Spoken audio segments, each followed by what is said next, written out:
Madame, Monsieur, bonjour et bienvenue sur Equinox Télévision pour ce nouveau numéro de votre magazine 10-12, le zénith de ce jeudi 30 août 2018. On pense surtout à ces femmes originaires du nord-ouest et du sud-ouest qui ont manifesté hier, qui ont fait un sitting hier à Boya. Elles réclament la paix, la pacification de ces zones anglophones, surtout que les enfants subissent le lourd tribut de ces guerres, de ces violences dans cette partie du pays. Donc ces femmes ont décidé de se mettre ensemble pour que le Cameroun retrouve un chemin pacifique bien clair. On parle également ce matin des Nigérians. C'est un chiffre de l'Institut national de la statistique qui dit que les Nigérians ont près de 5000 entreprises au Cameroun, sont propriétaires de 5000 entreprises au Cameroun. Cela témoigne évidemment du dynamisme des opérateurs économiques nigérians dans ce pays. On souhaite un bonjour particulier à toutes ces personnes originaires du Nigeria qui sont au Cameroun et dont la collaboration se passe très bien entre Camerounais.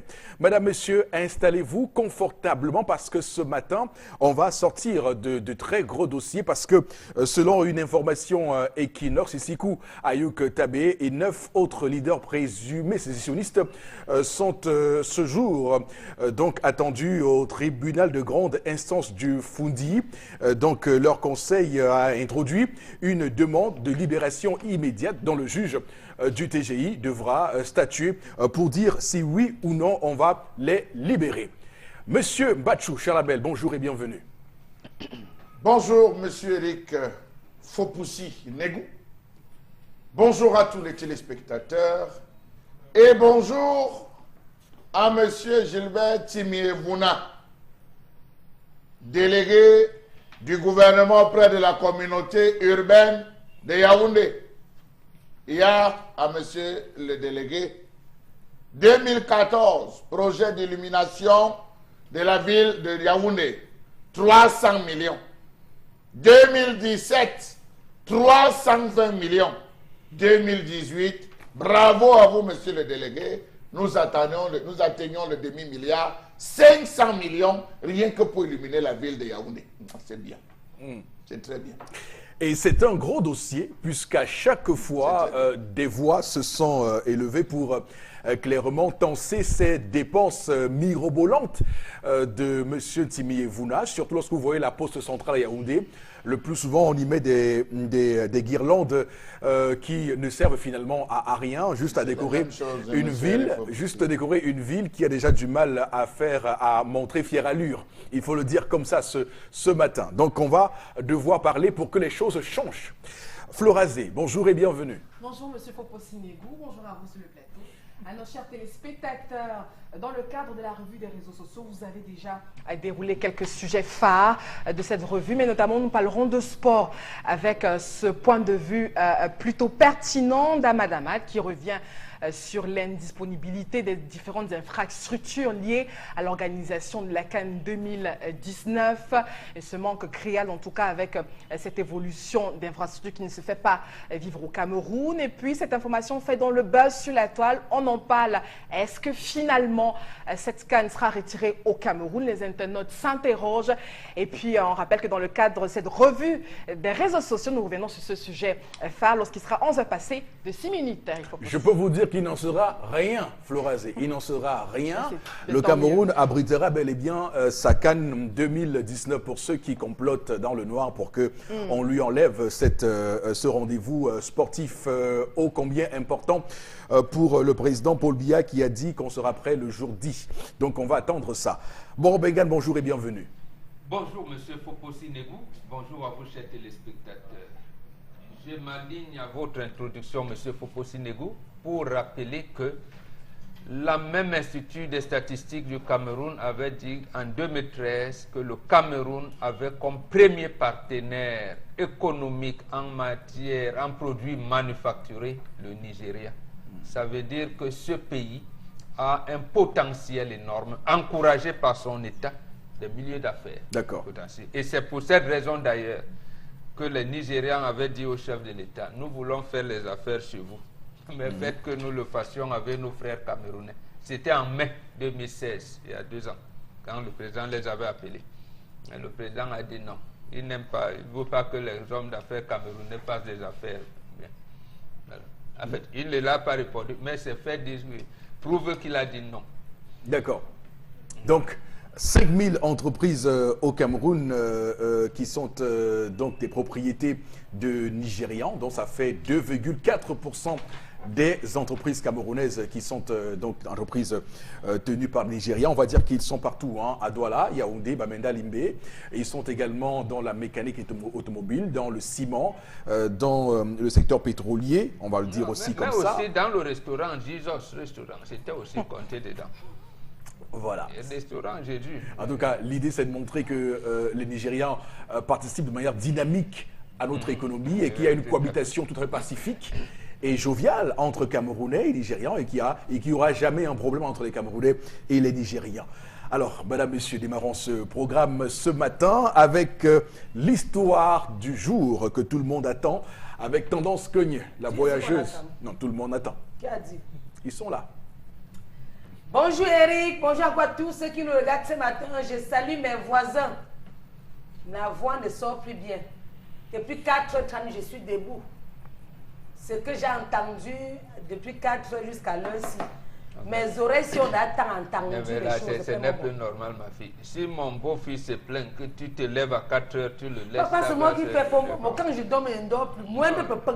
Fais donc qu'il ne se plaint pas. S'il se plaint, ben, moi, je vais te taper moi-même aux fesses. Papa, laisse. Il a même d'abord bien peur de toi. Il sait qu'il me touche même un peu comme ça, je t'appelle. Voilà. Depuis 4h, si tu me touches, je crie. Les voisins vont être au courant. Si tu me touches, je crie et tout le monde va être au courant. Je ne suis pas une mère pondeuse.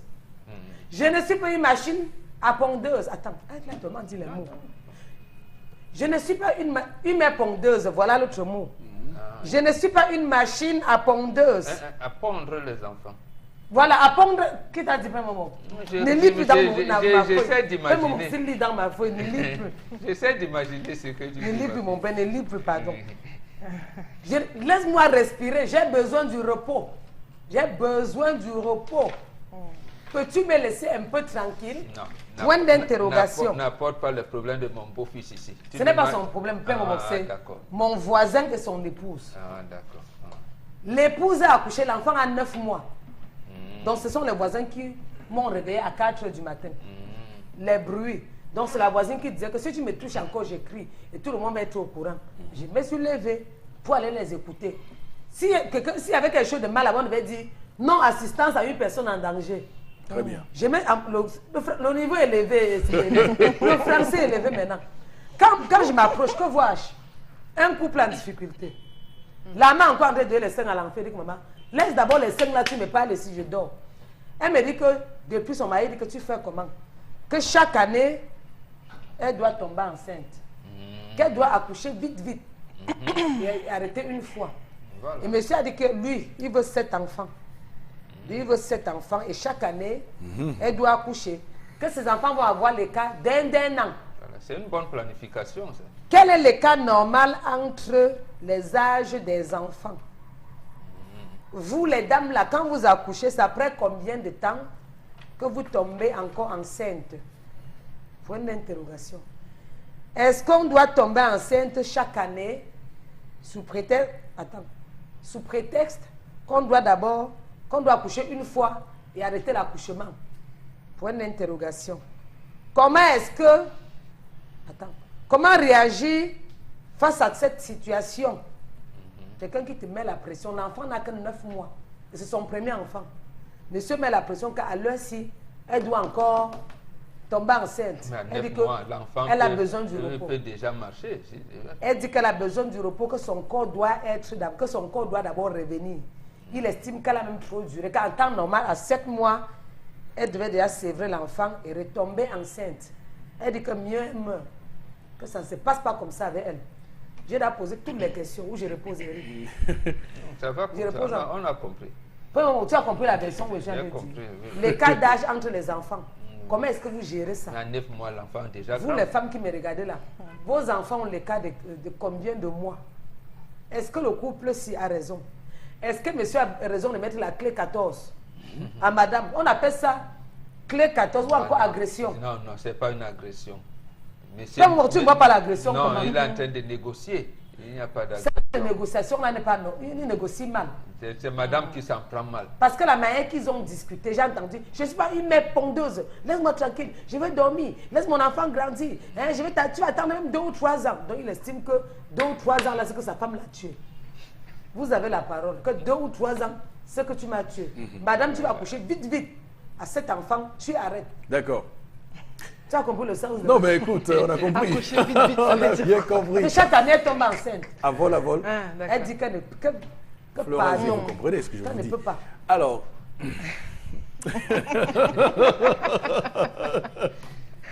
Alors, très bien. Je vais prendre l'image ce matin du sport. Voilà. Parce que le sport, c'est une activité, une discipline et aussi un facteur de construction mentale et psychologique de l'individu. Et dans le sport, je prendrai la résistance. Quand on fait la course de résistance, il y a plusieurs approches tactiques, si vous voulez, stratégiques, lorsqu'on lance la course. Il y en a qui vont très vite au départ et qui, sur la fin, n'ont plus le souffle et donc déballent tout. Il y en a qui démarrent doucement, comme un moteur diesel, et vont crescendo. C'est-à-dire qu'on va un peu... On se repose un peu, on en accélère encore, pour que la ligne d'arrivée, on accélère plus vite pour dépasser celui qui semblait tenir la tête du peloton depuis le début de la course. Bon, je prends cet exemple pour dire quoi? Pour dire que le monsieur est dans une logique, alors de vite faire, c'est là où on retrouve le vite de tendance. Donc vite faire et puis se reposer. Et je pense qu'il n'est pas le seul parce qu'il y a beaucoup de femmes aussi qui pensent pareil.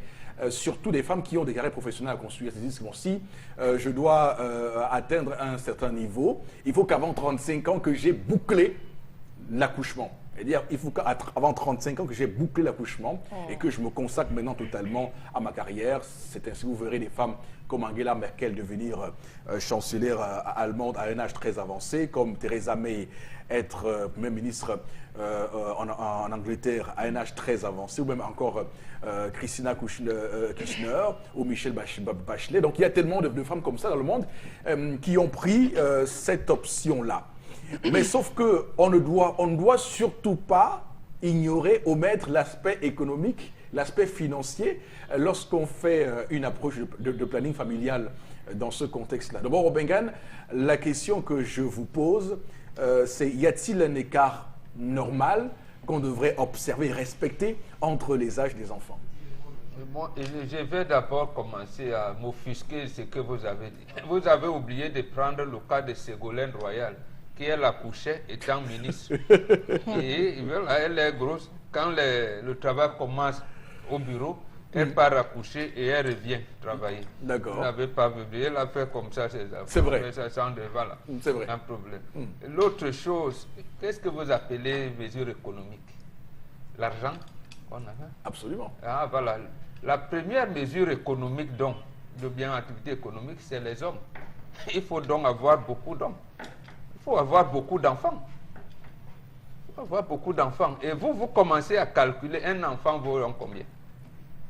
Éducation. Non, On dit en termes de dépenses. Ça veut dire qu'un enfant qui a 1 an, on n'a pas fini cette théorie économique que les capitalistes vous ont apporté là, c'est ça qui vous tue. D'accord. C'est ça qui vous tue. Il n'y a de richesse que d'hommes. Eux-mêmes, ils le disent. Après, vous dites, oui, ils visent la Chine. Parce que la Chine, on vous dit, un marché. Le Nigeria est un grand marché. L'Afrique commence à avoir 1 milliard. Si vous intégrez le marché tel, c'est donc les hommes. Et si tout le monde avait dit, j'aurais un enfant, ils vont chercher le marché. Donc, ils font les analyses économiques. C'est pas la question. C'est ça la question. Ça commence la question, c'est, on a 5 enfants, comment on départage sur le temps les 5 enfants? Est-ce qu'on bouscule 5 enfants sur 5 ans, les premières 5 ans, ou bien on étale cela jusqu'à 40 ans, 45 ans pour la ménopause de la femme? Cher ami, il n'y a de richesse que d'hommes. La femme doit accoucher chaque année, si elle veut. Si elle peut. Ici, le problème qui intègre, alors qui peut, j'allais dire, ralentir cet aspect-là, c'est son côté, j'allais dire, santé. est-ce que la femme accouche dans de bonnes conditions? Est-ce qu'elle accouche normalement? Est-ce qu'elle a des problèmes d'accouchement? Y a-t-il une maladie? Est-ce qu'on procède par des interventions chirurgicales? Est-ce qu'elle conçoit normalement et tout? Si tout est bien, la femme peut accoucher chaque année. Elle fait chaque année. Et là, si monsieur veut 7 enfants, nous sommes d'accord, madame veut 7 enfants, et que les 7 enfants... Elle les aligne. Absolument. En 7 ans, elle termine. En 8 ans, elle termine ses accouchements. Et les enfants seront comme des jumeaux. Le mal est où? La seule chose qui peut empêcher la femme d'accoucher, j'allais dire de manière régulière comme ça, c'est son état de santé. Et en Afrique, nous on dit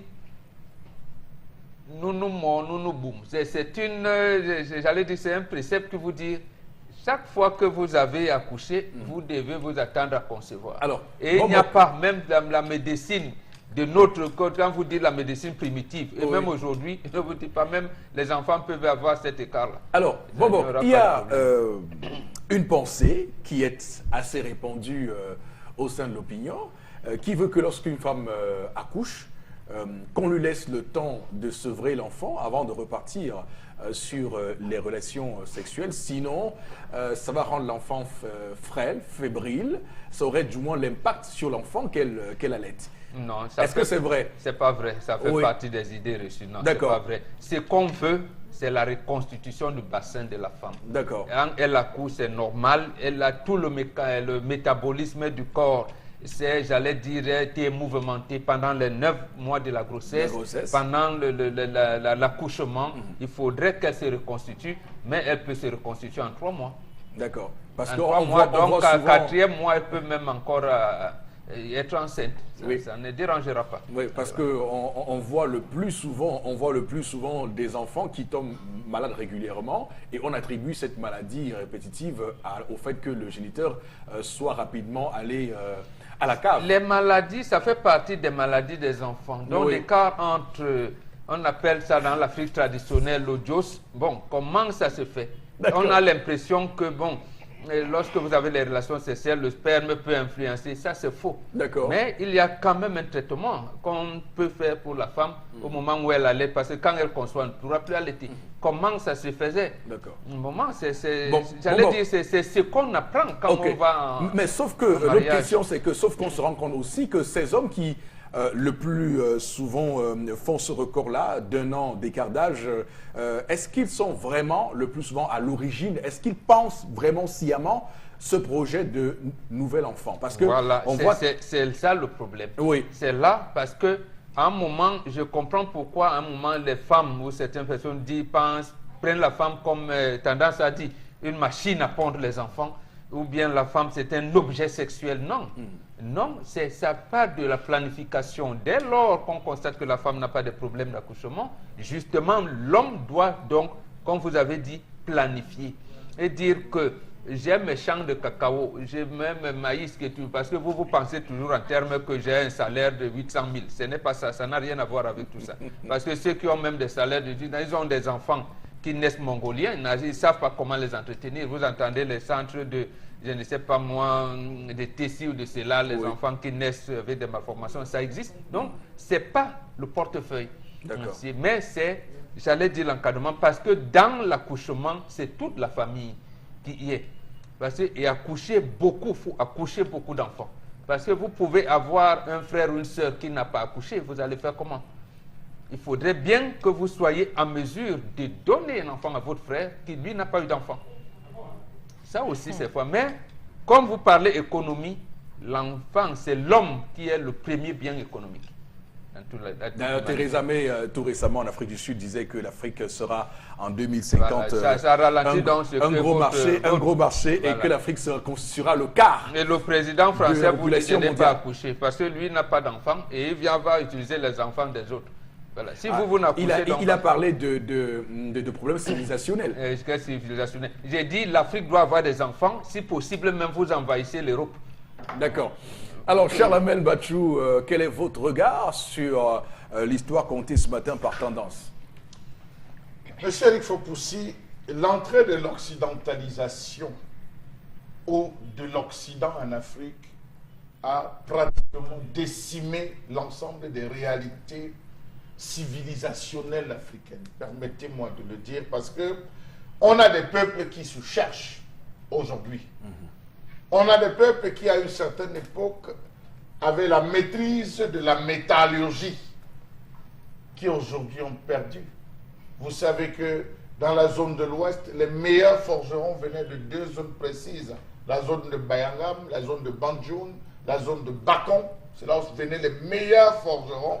Aujourd'hui, vous faites un tour, ça a disparu véritablement. Je vous coupe à ça la main, justement, pour qu'ils comprennent, parce qu'on leur apprend l'art de la pierre taillée à l'école, ils ne savent pas. Justement, c'est cette chaîne-là qui arrivait jusqu'à Ndom et à Matombe. Voilà. Donc, voilà, monsieur Rifopoussi, ceux-là, les Africains ont tout perdu. Je parle du Cameroun, je rentre au Cameroun, ont tout perdu jusqu'à perdre l'essence même de la vie. Moi, je vous pose une question aujourd'hui, je la pose aux téléspectateurs. Quelle est la raison pour laquelle on entretient des rapports sexuels? Pour le plaisir ou pour la procréation? Bonne question. Monsieur Rifopoussi, je laisse à votre appréciation. Lorsque vous aurez une réponse à cette question... Non, la réponse, je peux présumer Non, donnez je votre peux présumer sur la base de votre corpus de pensée que c'est pour faire des enfants. Monsieur Rifopoussi, il faut donc pénétrer. Voilà. Il faut pénétrer, donc, monsieur Rifopoussi, la pensée africaine sur la sexualité pour comprendre. Lorsque vous allez dans toutes les chefferies traditionnelles, vous allez vous rendre compte qu'on représente une femme avec la poitrine galbée. La poitrine galbée, les gens ont l'impression de dire que c'est les jeunes filles. Non, c'est le lait. Cette maman qui te tient le lait, qui allait l'enfant. On représente notre femme avec la poitrine tombée. Regardez le faciès, vous allez voir une asymétrie, une rebombance au niveau du ventre. Vous allez vous rendre compte qu'on passe un message. Regardez les sculptures de l'homme. Vous allez voir un membre, le phallus notamment, est en état d'érection. Monsieur Rifopoussi, c'est de là qu'il faut partir pour comprendre la question de la sexualité en Afrique. Ne prenez pas la sexualité occidentale, vous venez la coller à l'africaine. Débridée.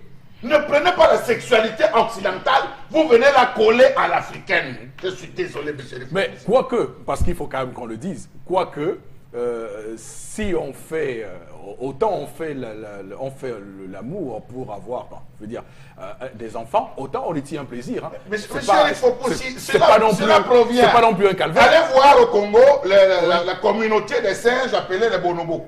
Vous allez vous rendre compte qu'ils vivent comme des hommes. Vous pouvez frapper sur Internet la communauté des singes des bonobos. Vous allez voir comment ils vivent. Ils vivent comme des hommes où l'amour intègre. Et c'est ça le principe africain, monsieur Rifopoussi. Je termine par là parce que je sais que Flo Razier veut se servir de cela pour faire développement. Non, même pas. Monsieur Rifopoussi, je tiens à vous préciser que la première chose que l'occidentalisation a tué, c'est le principe du mariage chez les Africains. Le principe du mariage, en commençant par casser la polygamie. Premier principe, un homme avec ses femmes. Un homme, il est avec une femme, elle conçoit, on la prépare, il enceinte la deuxième, il revient. On ne sentait pas, monsieur Rifopoussi, le principe de écart d'âge, écart, c'était cyclique. Je vous prends mon cas, entre mes aînés et moi, nous avons un écart de 2 ans. Tous, nous sommes 7 à notre maman. On a un écart de 2 ans. Le premier, c'est un garçon, deuxième, une fille, troisième, un garçon, quatrième, une fille, cinquième, un garçon. C'est moi qui suis venu gâter. On attendait une fille, monsieur Rifopoussi, je suis né.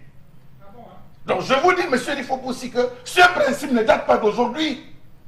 Ce principe ne date pas d'aujourd'hui où on fait des écarts. Lorsque vous allez dans la société, femme sur les petits, c'est écart d'1 an. Et il faut parcourir pour comprendre certaines choses, monsieur Rifopoussi. En quoi est-ce que cela dérange?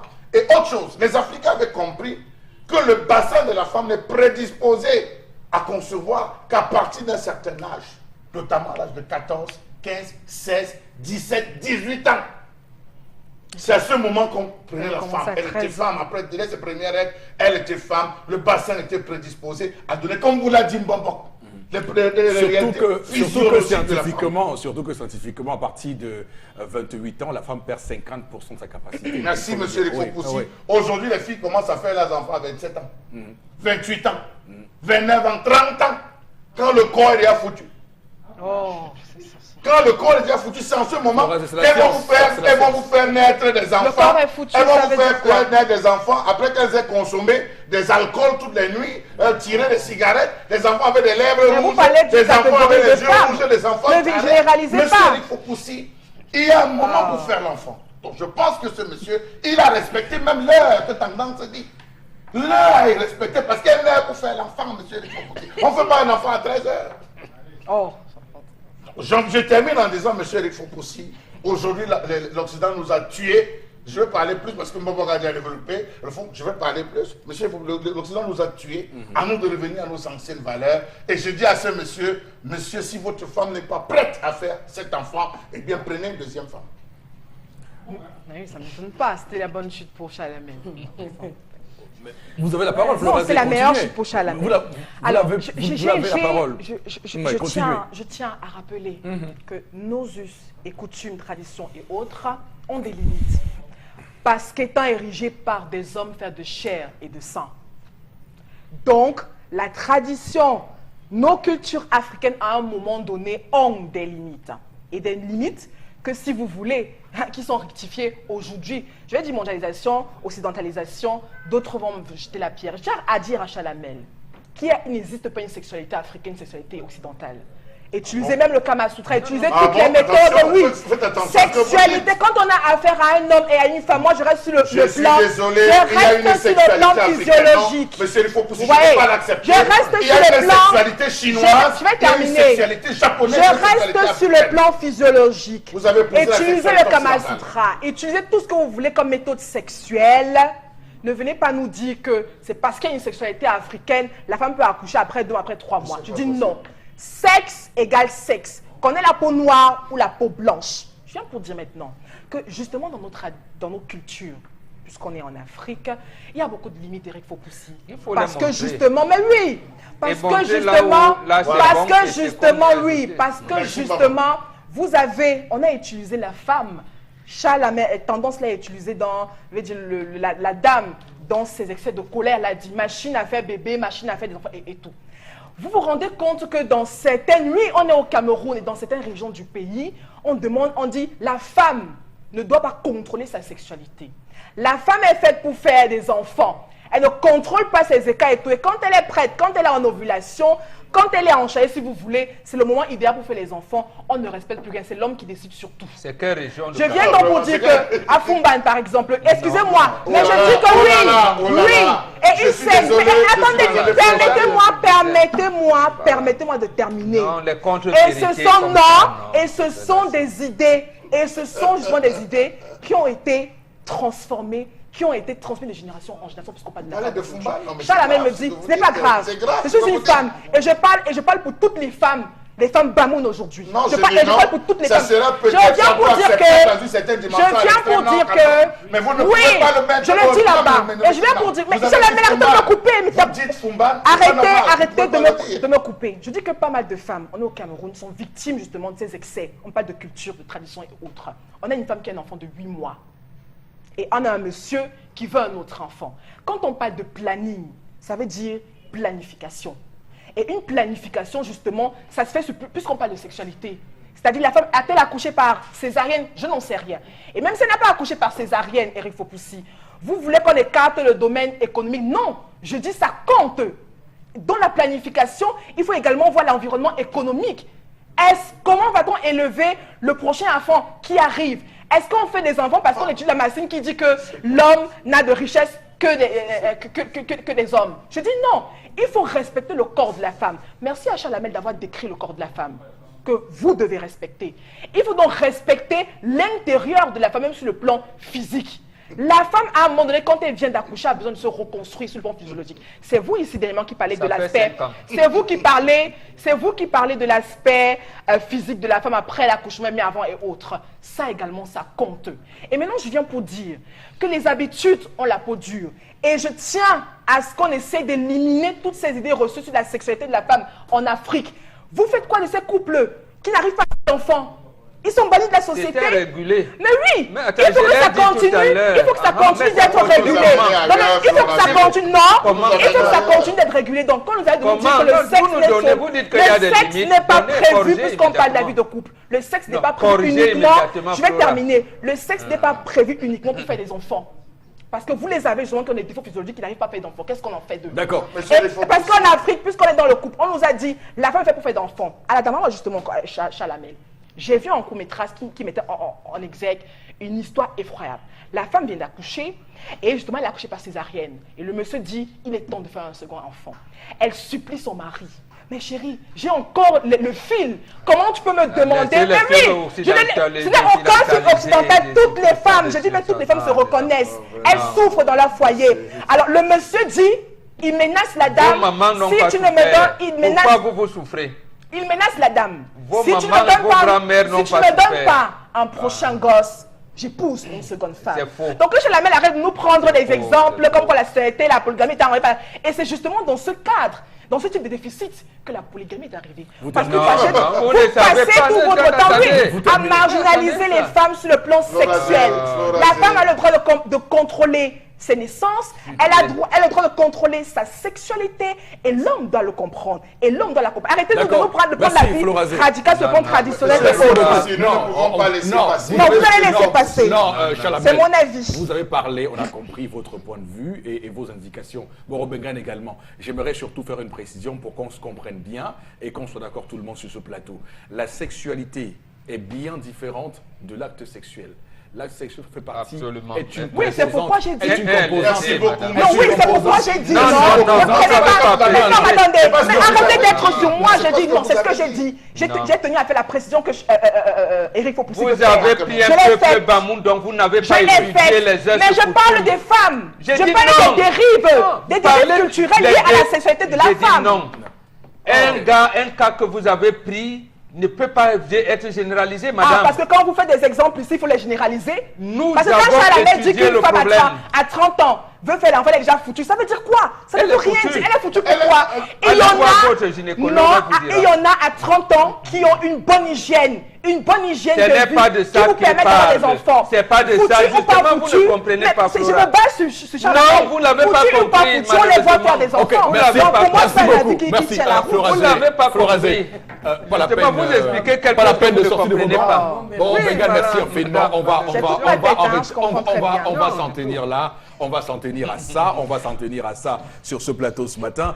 Et vous faites, là, on est obligé de donner juste une petite minute à Tendance pour qu'elle donne son point de vue parce qu'on D'abord, elle n'a même pas bien- elle n'a même pas on bien a largement compris. dépassé Non, le mais temps. c'est- Donc, c'est- vraiment, juste une petite minute. Donc, petit, c'est pas Non, comme ça. pendant que tu parles, ça prend déjà. Donc, Hey, allons-y rapidement. L'inspiration va alors finir. Maintenant, il n'y a pas l'amour. C'est un homme qui veut ta mort. Si en accouchant, je meurs. Il n'y a pas l'amour. Oui, c'est vrai, Si en pardon. accouchant encore, je meurs, tu fais comment? C'est vrai. La femme a besoin du repos. Elle doit attendre 3 à 4 avant de reporter la grossesse. Par Ce exemple. n'est pas une machine. Quand une femme accouche, son corps doit revenir. Il faut combien de temps? Revenir 4 ans. 3 à 4 ans. Pourquoi pas? Il faut accoucher les gens que la petite soeur peut faire à manger au petit frère ou encore à ses soeurs. Tu n'as pas accouché le gens que tu arrives à la maison, l'enfant a 1 an, l'autre le suit, etc. Non. Prenez le temps d'accoucher. Il ne faut pas que les hommes viennent nous beurrer les yeux.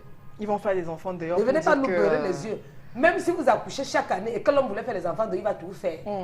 Maman, prends tout ton temps. 9 mois, c'est vouloir me tuer. Écoute-moi, oui, je t'aime bien, il y a l'amour entre nous. Je veux bien accoucher même 20, mais laisse-moi le temps. Ça se passe comment? Qu'est-ce que les gens vont dire au quartier? Quelle personne va voir la femme qui accouche chaque année là? Quelle honte de ma part. Si à nos jours, si il y a une maladie là qu'on appelle, ou c'est chlamycie, ou c'est chlamypo, que c'est les docteurs qui connaissent. Si en accouchant, chaque année j'attrape la maladie, les meurs, qui va perdre? C'est ma famille qui perd. Et tu vas rester derrière chercher une autre femme. Une femme en temps normal, ou encore un homme qui se respecte, qui respecte son épouse, doit laisser le temps à madame d'accoucher. Tu accouches après 3 ou 4 ans, avant de le concevoir encore. D'accord. Ok, c'est compris. C'est On va devenu la tout de maternité suite de- aller dans la la maternelle. corbeille à message Flora Zé pour Oui, y extirper, je dis bien extirper, quelques petits messages. Je commence avec Yves Afumbot qui dit que la femme n'est pas une machine à faire des enfants. Il faut un écart entre les naissances. la vie de la femme en dépend. L'écart entre les naissances dépend de l'organisme de chaque femme. Une autre réaction ce matin, les enfants étaient à l'époque jusqu'à 3 ans. Hein. Enfin, c'est Séraphin Andopassi qui réagit. Il parlait de quelle époque? Nous sommes au 21e... Voilà, Achille qui réagit. Il ne faut pas faire beaucoup d'enfants et les abandonner. Nous sommes au 21e siècle, on doit changer. C'est pas parce que... il dit, c'est pas parce que je suis en France que je le dis. Dites-le à Macron.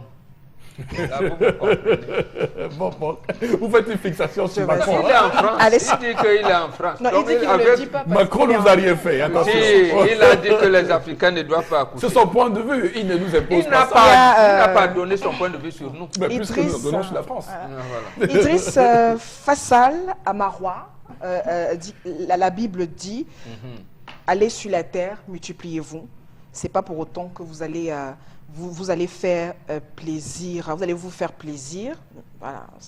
Je ne sais pas ce que Il dit que lui-même ne déchiffrer. comprend pas bien la Bible. Non, je pense que ce qu'il a voulu dire, et c'est où je rejoins Charles Lamel, c'est vrai que la fonction première de l'acte sexuel, c'est la procréation, mais il faut dire quand même le Créateur, pour faire que ce soit normal, et apporter une petite dose d'excitation. Le plaisir est une incitation Bien sûr. à la Bien procréation. Mais Voilà. l'Occident et même la zoophilie. Monsieur Eric, Voilà, Foucault, c'est là où nos mamans l'acte ne s'embrassaient sexuel pas en vous route. arrive, Notre maman ne faisait pas de bisous à leur mari en pas le route. sujet. Elle ne s'envoyait pas des textos, mais les c'est pas mariages le- c'était 35 ans, 40 ans. C'est pas le sujet. Alors, Florence, allez avec deux derniers messages. Nous sommes obligés de s'y accommoder étant donné que nous vivons cette situation depuis plusieurs siècles, donc très difficile de retourner à la pure idéologie africaine. Une autre réaction ce matin, le seul héritage qui existe entre l'homme et une femme, c'est l'enfant, donc il faut en faire autant que l'on peut, c'est Georges à Logbaba. Ok, merci beaucoup à vous, chers téléspectateurs, pour ces différentes réactions. Au cœur du 10-12, le Zénith, l'émission se poursuit.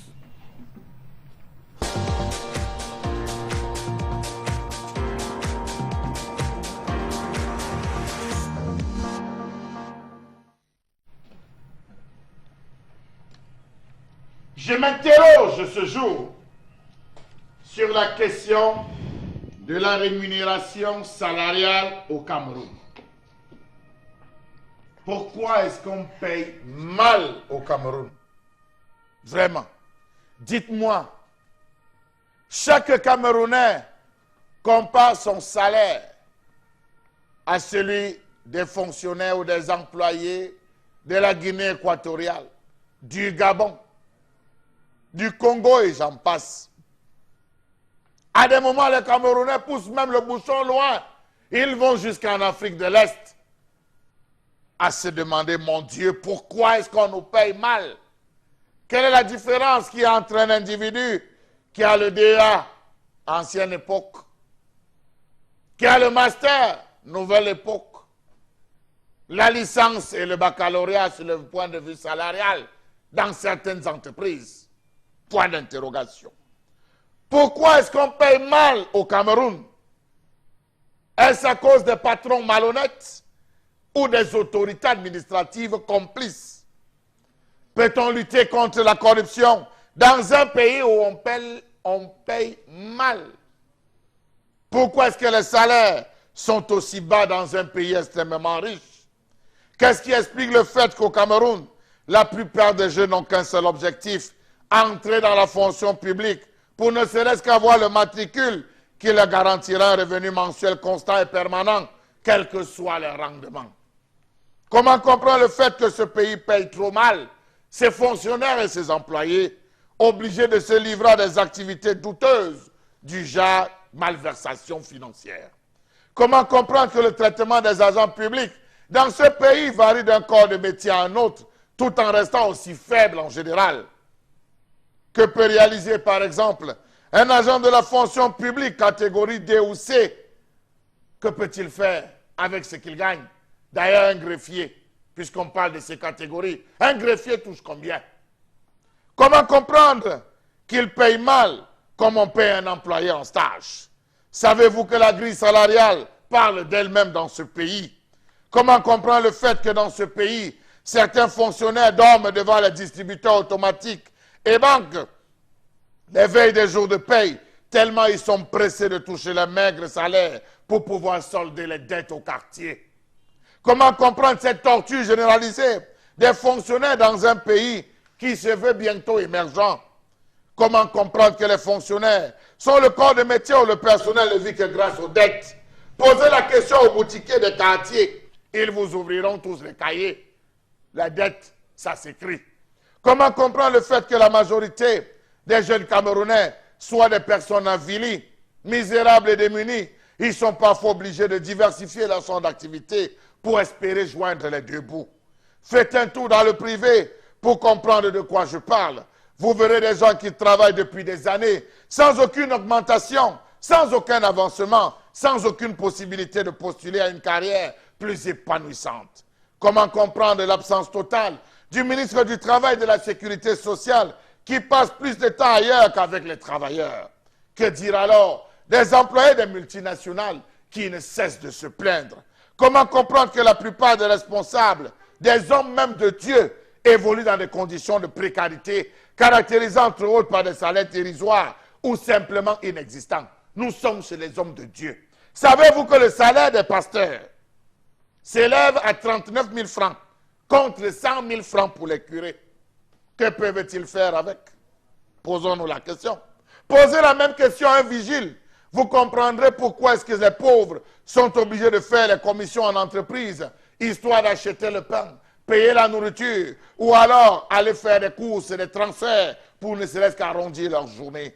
Vous poserez-vous sans doute la question de savoir pourquoi est-ce qu'ils semblent ne pas rechigner. Ne vous trompez pas, ils font tout. Ces employés que vous avez, que vous payez mal, ils font tout, sauf travailler, puisque l'esprit est ailleurs. N'ayons pas peur d'user des mots justes.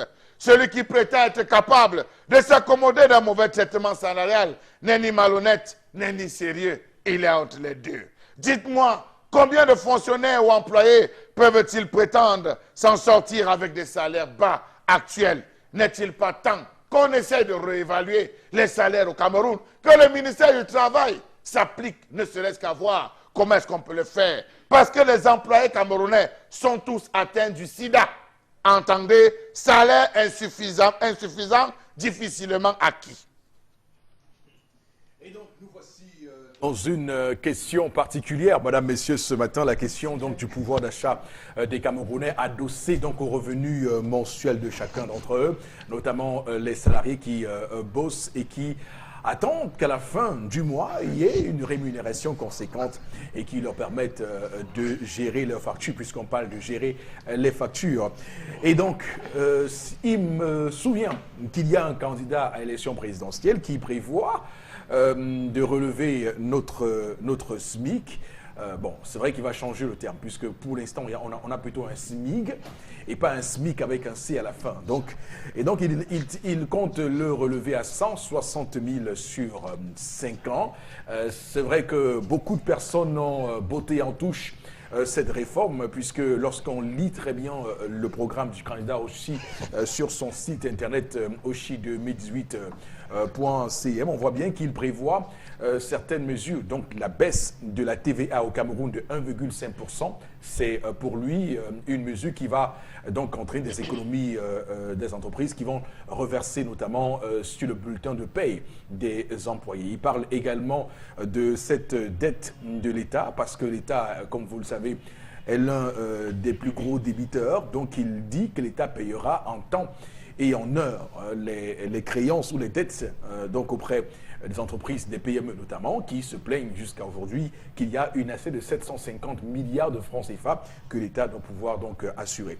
Il parle également dans cette logique d'une hypothèse de croissance. Il va d'une croissance à 4,5% par an, donc une croissance qui se stabiliserait chaque année à 4,5% pour dire que ces surplus-là vont se reverser vont se faire ressentir sur l'économie nationale, mais il prend également l'hypothèse d'une croissance nulle pour nous dire comment il compte relever chaque année à 30% le SMIC actuel qui, comme vous le savez, est plafonné à 36 270 francs CFA. Donc il compte rajouter cela à 30% chaque année pour atteindre les 160 000 francs au bout de 5 ans. Beaucoup ont dit que c'est irréaliste parce que le Cameroun actuellement suffoque des salaires les plus bas et on voit très bien que les employés ont du mal à joindre les deux bouts chaque fin du mois. Rien n'est respecté. D'ailleurs, les conventions collectives signées ici et là dans les professions ne sont toujours pas respectées par rapport au niveau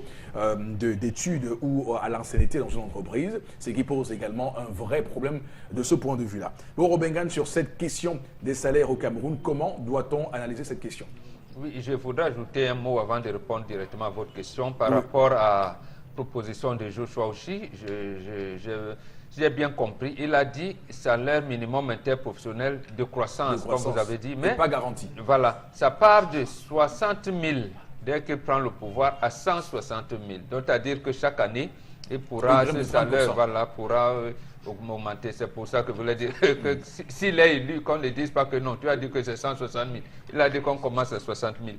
Non, ce que vous avez développé à la suite de Charles Hamel voudrait dire un certain nombre de choses, dont 3 me semblent fondamentales. La première est que, à un moment, jusqu'en 92, disons-le, peut-être 93, un fonctionnaire catégorie A2, à fonction publique, il est enseignant même, prenons le cas des professeurs aujourd'hui, des enseignants du lycée, non, il pouvait vivre décemment, avoir acheté d'abord, se faire une maison, acheter une voiture et vivre décemment. Il n'avait pas envié quoi que ce soit, même quand on lui disait que au Gabon à côté c'est l'Eldorado, tout ça, bon, ça ne lui disait rien parce que le milieu socio-économique dans lequel il pouvait bien s'épanouir. Il en était de même de ceux qui étaient dans le privé, ainsi de suite. Donc, tout l'environnement était, j'allais dire, peut-être pas le plein emploi, mais au moins ça, une vie à peu près décente. Mais c'est en 1994 que ça commence. D'abord, en 92, les prémices commencent à vivre. Ça, c'est la deuxième chose. Il se passe quelque chose de fondamental. Les 5 et 7 octobre 1992 à Libreville, il y a un sommet France-Afrique qui se tient. On nous dit que Mitterrand est empêché. Il est remplacé par Pierre Bérogovoy.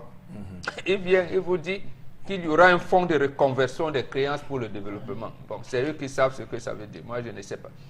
Toujours est-il que, un peu avant, vous savez bien que le chef de l'État camerounais se trouve à Dakar.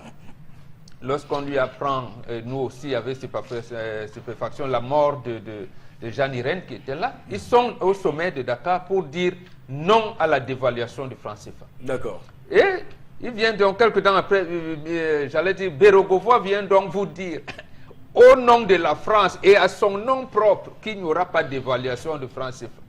Mais curieusement, à 95, on dévalue le franc CFA. Et c'est un ministre camerounais des Finances, il s'appelle Ntimi, Antoine Lui, qui vous démontre comment les effets mécaniques de la dévaluation vont faire que.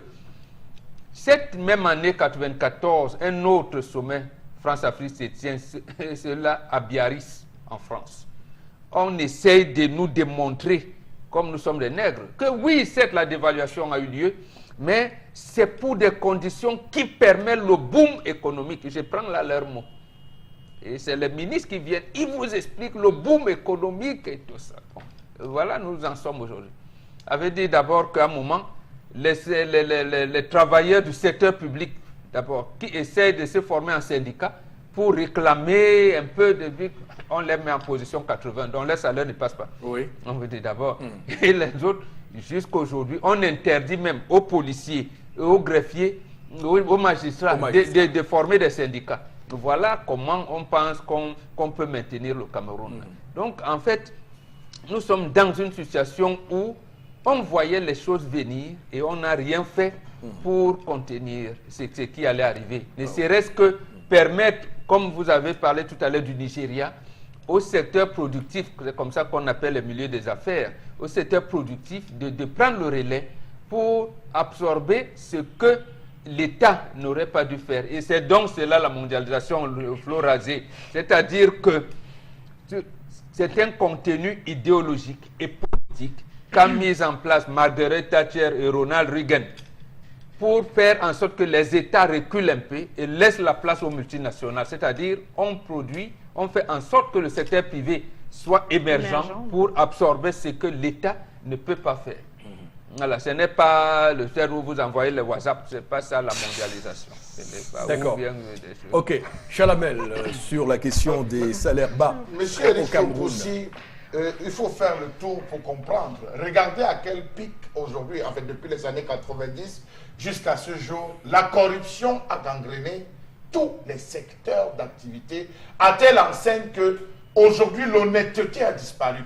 Vous ne pouvez aller dans une structure voulant avoir un service sans qu'on ne vous dise ma part dedans c'est combien. Chose qui n'existait pas à une certaine époque. Rappelez-vous de la coupe des salaires, monsieur Rifopoussi. Lorsqu'on a drastiquement coupé les salaires, les Camerounais, les fonctionnaires ont dit, mais gars, on va faire comment? Un gars qui était à 400 000, il se retrouve à 100 et poussière de 1000. Il loue une maison, il avait un niveau de vie. Comment faire pour y adapter? Introduction de la corruption. Regardez comment vivent les vigiles, monsieur Rifopoussi. Par tête, on prend combien par tête sur un vigile? Par tête. La tenue qu'il porte, on lui défait que l'argent sur la tenue. Les ranges qu'on lui donne, on lui défait que l'argent chaque mois sur les ranges qu'on lui donne. Pour lui, quel type de salaire? Combien est-ce qu'on verse? Est-ce que c'est la structure qui le nourrit? Posez-vous autant de questions. Je vous ai pris même dans le secteur religieux.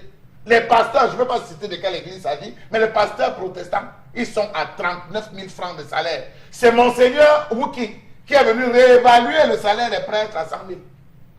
Qui est venu réévaluer, estimant qu'avec 100 000, ils peuvent quand même faire quelque chose. Qu'est-ce qu'on peut faire avec 100 000? Monsieur, il faut pousser, prenons simplement un jeune Camerounais qui touche 100 000 francs. Prenons le basique, 100 000 francs. Il a 3 enfants. Il loue une chambre de 25 000. Il rationne 30 000 à sa femme, même comme les 30 000 là sont peu. Il rationne 30 000 à sa femme. Il se retrouve à payer la maison 25 000. Il prend son taxi 20 000 francs. C'est un peu 20 000 francs. Sur la santé, il épargne 15 000 francs. Il se dit, ok, un petit parler peut venir là, le temps d'acheter les comprimés et tout, ordonnance 15 000 francs. Il fait ses tontines à 10 000 francs. Est-ce qu'il est épanoui? Est-ce qu'il est épanoui? Il n'a pas de sécurité sociale. Il n'a pas de sécurité sociale. Est-ce qu'il est épanoui, monsieur Rifopoussi? Il n'est pas épanoui. Les Camerounais ont des difficultés. Vous voyez aujourd'hui, l'entreprise est née, elle meurt. On recrute des employés au lieu que le gars travaille. Lui, il est là, c'est le corps qui est présent, mais l'esprit n'est pas là.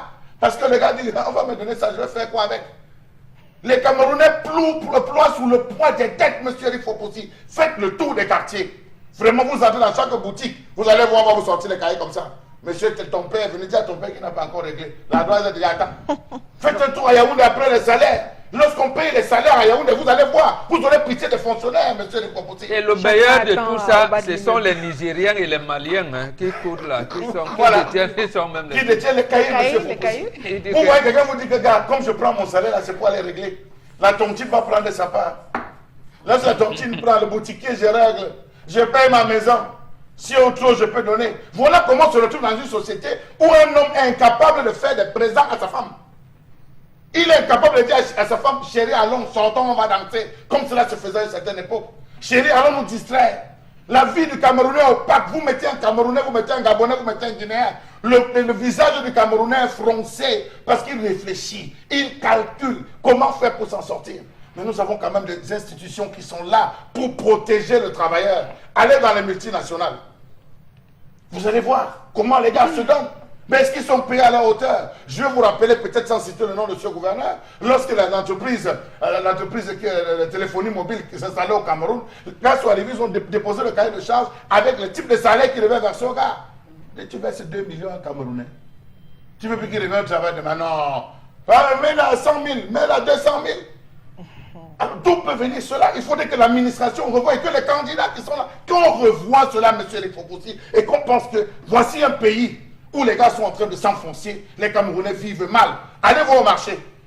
Nous avons un ministre du Commerce qui dit lutte contre la vie chère. Je vous assure, les 30 000 que j'ai mis là, vous donnez 30 000 à votre femme comme ration, ça ne représente rien. Ça, ce n'est que pour 1 ou 2 semaines, monsieur Rifopoussi. D'accord, merci. Alors, quand on vous dit que quand le communisme avait vu ça venir, hein, le communisme avait vu le capitalisme venir dans cette déstructuration, ce désossement de l'humain, parce qu'en réel, l'humain devient un pion qui est au service du capital. Et pourtant, le capital devrait être au service de l'humain. C'est le chemin contraire. On voit sur quoi ça débouche. Alors, Florazé, quelle est votre interprétation de cette colère de Chalamel ce matin? Juste en 30 secondes. Non, Chalamel a dit qu'il faut une réforme totale, peut-être qu'au-delà même du salaire, peut-être revoir la rémunération, c'est-à-dire dans le sens onéreux, un peu allégé pour certains, par exemple, agents publics. Là, je viens pour dire que c'était tellement terrible parce qu'il y a certains fonctionnaires, quand je parle des enseignants, des infirmiers d'État et autres, qui vont bosser vont même passer 25 ans sans avoir de au quoi... moins, ils sont mieux que dans le privé. Hein. Oui, non, je vais dire que non, c'est triste parce qu'au moins de ce privé. côté, on devait peut-être aménager pour leur permettre d'avoir une vie quand même nettement décente. Un fonctionnaire, vraiment, attendez, hein, avec ce qu'ils ont, il va falloir batailler dur, au moins pour avoir un lobe de terrain, acheter une voiture et autres. Mais c'est le fait que je relève ce matin. C'est une casse-tête, monsieur le faux. C'est ce détail que je relève ce matin. Il faut toujours voir en termes de proportion. Il faut pas. Il y a de nombreux Camerounais qui sont les vigiles, qui souffrent extrêmement. Oui, moi c'est cela qu'on parle ce matin. Oui, parce que vous savez qu'on a toujours... quand même qu'on pense à ces gens-là. Oui, parce qu'on a toujours tout fait, tout donné aussi, hein, pour avoir un simple numéro de matricule, justement parce qu'on s'est toujours dit que le bien-être était de ce côté. Je suis d'accord avec vous. Donc je dis qu'il faut vous une réforme totale. Alors, tendance, juste en 30 secondes également, toi, ton point de vue sur ces salaires bas au Cameroun, dans le privé surtout, parce que les fonctionnaires, j'ai envie de vous dire que là encore, on peut comprendre. Tellement bas au fond, comme Charles n'avait pas de la ration. Ou tu as resté 5 000 francs, tu n'achètes rien. Tu vas acheter une boîte de riz, oui. Tous les Camerounais mangent le riz. Le lendemain, tu vas encore préparer quoi? D'accord. Au moins, quand tu poses le riz au feu, ça gonfle. Oui. Les enfants mangent tous les jours. Ils vont encore manger quoi demain après. Parce que le tapioca est devenu cher. Ok, très bien. Alors, pourquoi je fais une fixette sur les verres de fonctionnaires? C'est pas que tapioca, j'ai un mot contre les fonctionnaires. C'est que j'estime que dans les entreprises privées au Cameroun, il y a un problème de régularité des salaires. Donc, vous savez que même si vous touchez, c'est un problème. Et votre salaire est d'abord bas, mais il vient 2-3 mois après. Imaginez-vous, c'est complètement difficile. Les fonctionnaires ont moins la chance que chaque mois, le 28, à partir du 28, ils ont le salaire. Ils peuvent planifier. Ce sont ces fonctionnaires, les ministres, qui ont fait que le salaire soit bas dans le privé. Oui. Et précisément, c'est ce que je disais, l'État n'a pas voulu que le secteur productif prenne, résolve ce que lui n'a pas pu faire. D'accord. Merci beaucoup. Le privé. On va, madame, monsieur, marquer voilà, la fin de cette première partie. Nous sommes de retour dans un court instant. Donc, sur le plateau du 10-12, le Zénith, madame, monsieur, pour entamer cette deuxième partie de l'émission en ce jeudi 30 août 2018. Nous sortons d'un gros sujet concernant les salaires bas au Cameroun, et à travers les messages que vous nous envoyez, on sent bien que tous les secteurs sont concernés. Ça part des réceptionnistes dans les pressings, des repasseurs, des blanchisseurs, dans les hôtels par exemple, dans les boulangeries. La faute véritable, c'est cette loi qui régit le Code du travail, cette loi de 92. Tout à fait.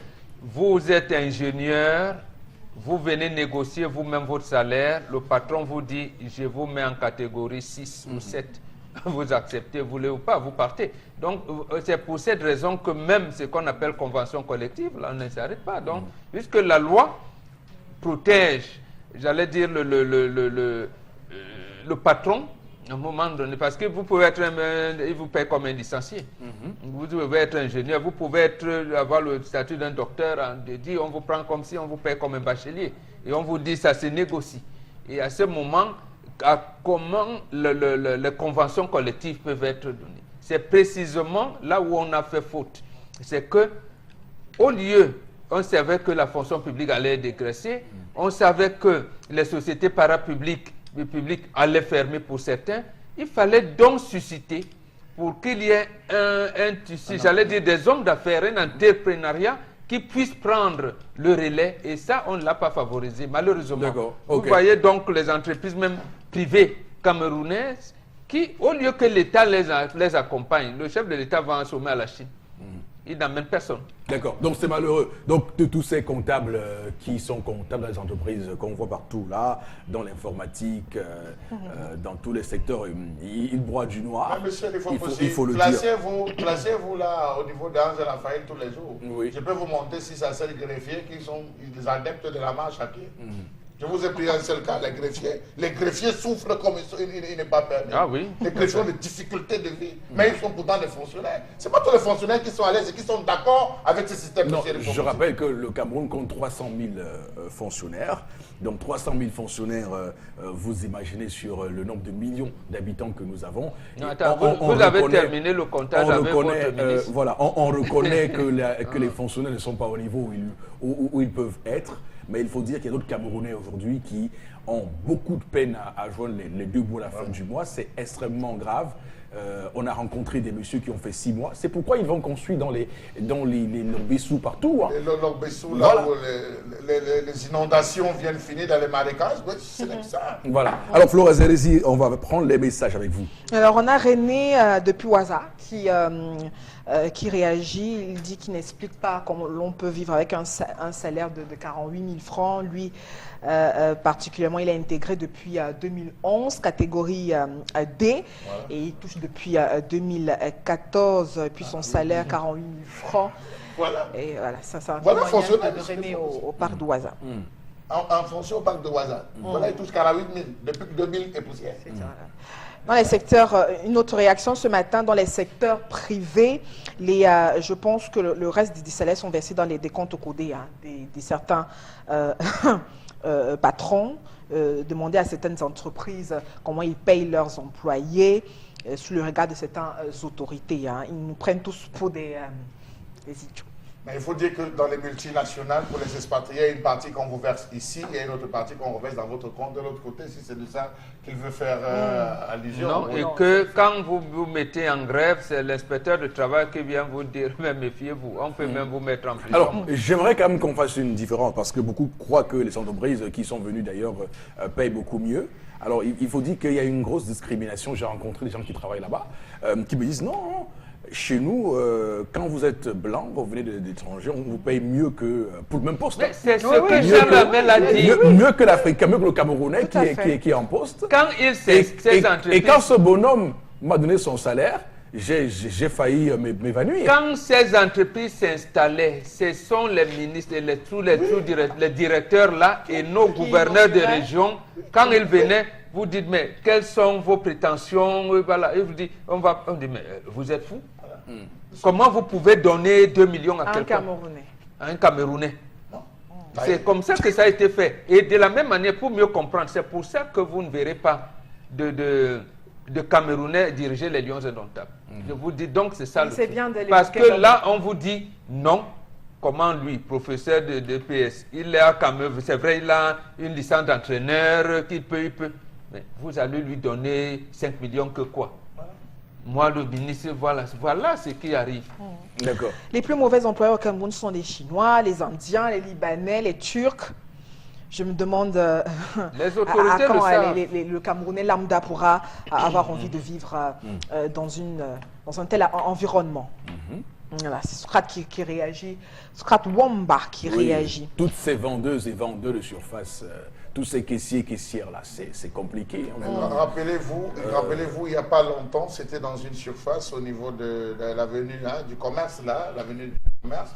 Il y a eu une grosse crise qui avait sévi de ce côté. Bombok, c'était des jeunes filles, une fille qui s'était écroulée. Lorsqu'on est arrivé, les populations et les mototaximens qui étaient là sont rentrés. On dit, elle est debout depuis le matin là-bas. À ce qui paraît, le patron interdisait qu'elle ne s'asseye. Donc ils vont rester debout, tourner debout. Il n'y a personne, même manger, vous mangez debout, vous faites le travail. Et ça a soulevé les gens, les bensikineurs, les mototaximens qui étaient là avaient failli casser cette boutique. C'était une boutique appartenant à des étrangers. Ils ont voulu casser la boutique. Et heureusement, le préfet et tous les gens sont descendus, on a calmé pour dire il faut un peu que ça change. Je crois quand même qu'on a un ministre du Travail, monsieur Desfaux. On a un ministre du Travail. Sa fonction, c'est d'être au contact permanent avec les travailleurs et non avec les employeurs. Laissez-le tranquille, D'accord. On a dit qu'il devait nous enlever de la prévoyance à la sécurité sociale. On en est où? Non, mais en tout cas, il y a quand même quelque chose qui semble tout à fait malsain dans les dénominations des ministères. On se pose toujours la question de savoir pourquoi on a fait un ministère du Travail et un ministère de l'Emploi. Qu'est-ce qu'on veut dire? Qu'on dissocie l'emploi du travail? Qu'est-ce qu'on voulait montrer? Tant de questions. Il y a un jeune Camerounais qui réagit après le bac. On ne choisit pas son métier par passion, mais par calcul. Donc, il espère que le 8 octobre, tout change. Je rappelle que dans les pays développés, c'est le ministre du Travail qui donne les chiffres du chômage. Oui, absolument. Voilà. Les enfants qui travaillent de 15h minuit. Et ils ne rentrent même pas qu'à... Ils rentrent à 1h30, 2h. Le lendemain, tu vois un enfant qui soit à 6h pour rentrer à 15h. C'est à 18h que l'enfant rentre. Pour toucher combien à la fin du mois? Les dockers de port. Et à la fin du mois, il a 5 000. Travaillent pour 50 000 francs. Ouais. Ils dorment dans... Ils sont même d'abord les gardiens de la société. Ils passent toutes les nuits peut-être à fabriquer les pains. Oui, je trouve que c'est fabriquer les pâtissiers. Les pâtissiers. Faut avoir combien à la fin du mois? 50 000 francs. Il faut voir comment ils souffrent. Je te donne l'endroit. À Bepanda, à la rue des Pavés. À Bepanda. Non, je vous dis parce qu'ils ont eu à faire un jour une crise. La rue de Bepanda. La rue de Bepanda, la rue de Bepanda, là. Ils ont eu à manifester. C'est la rue des Boulangers. Combien? Ça m'a donné beaucoup. Ça, c'est pour les anciens qui ont 50 000. Les gars sont dans les 25, 30 000. Et ils passent toute la nuit à mouler le pain, le matin, ça sort. Et dans quelles conditions? Ce sont terribles là-bas. Il y a Xavier qui réagit, les sociétés privées, ces entreprises privées se font plein de fric sous le dos des Camerounais. C'est la raison pour laquelle certains ont peur de changer ce régime. Une dernière réaction. Oui, c'est Mbarga Junior Akwamban qui... en fait, qui est en colère aussi par rapport à cette situation. Il prend un exemple sur sa maman qui travaille dans une entreprise de la place et qui n'a pas de sécurité sociale. Merci beaucoup. Monsieur le Foposi, peut-être une autre, si vous permettez. En 10 secondes. Vous avez un employé, et là aussi il faut interroger ça. Comment est-ce qu'un patron, vous avez un employé à qui vous donnez 50 000 francs le mois et qui après 2 mois ou 4 mois s'achète un véhicule et vient garer devant chez vous, vous ne vous interrogez pas? Florazé, la revue des réseaux sociaux. 3 informations, Eric Fopoussi, à vous, chers téléspectateurs, pour la revue des réseaux sociaux. Et puis, nous restons au cœur de la crise anglophone avec le leader séparatiste Siskou Ayoub Tabé au tribunal pour cette matinée. Et puis, 9 autres de ses compagnons qui sont donc attendus pour cette journée devant le tribunal de grande instance du Fundi à Yaoundé. On rappelle qu'il se présente devant le président du dit tribunal dans le cadre d'une audience non publique.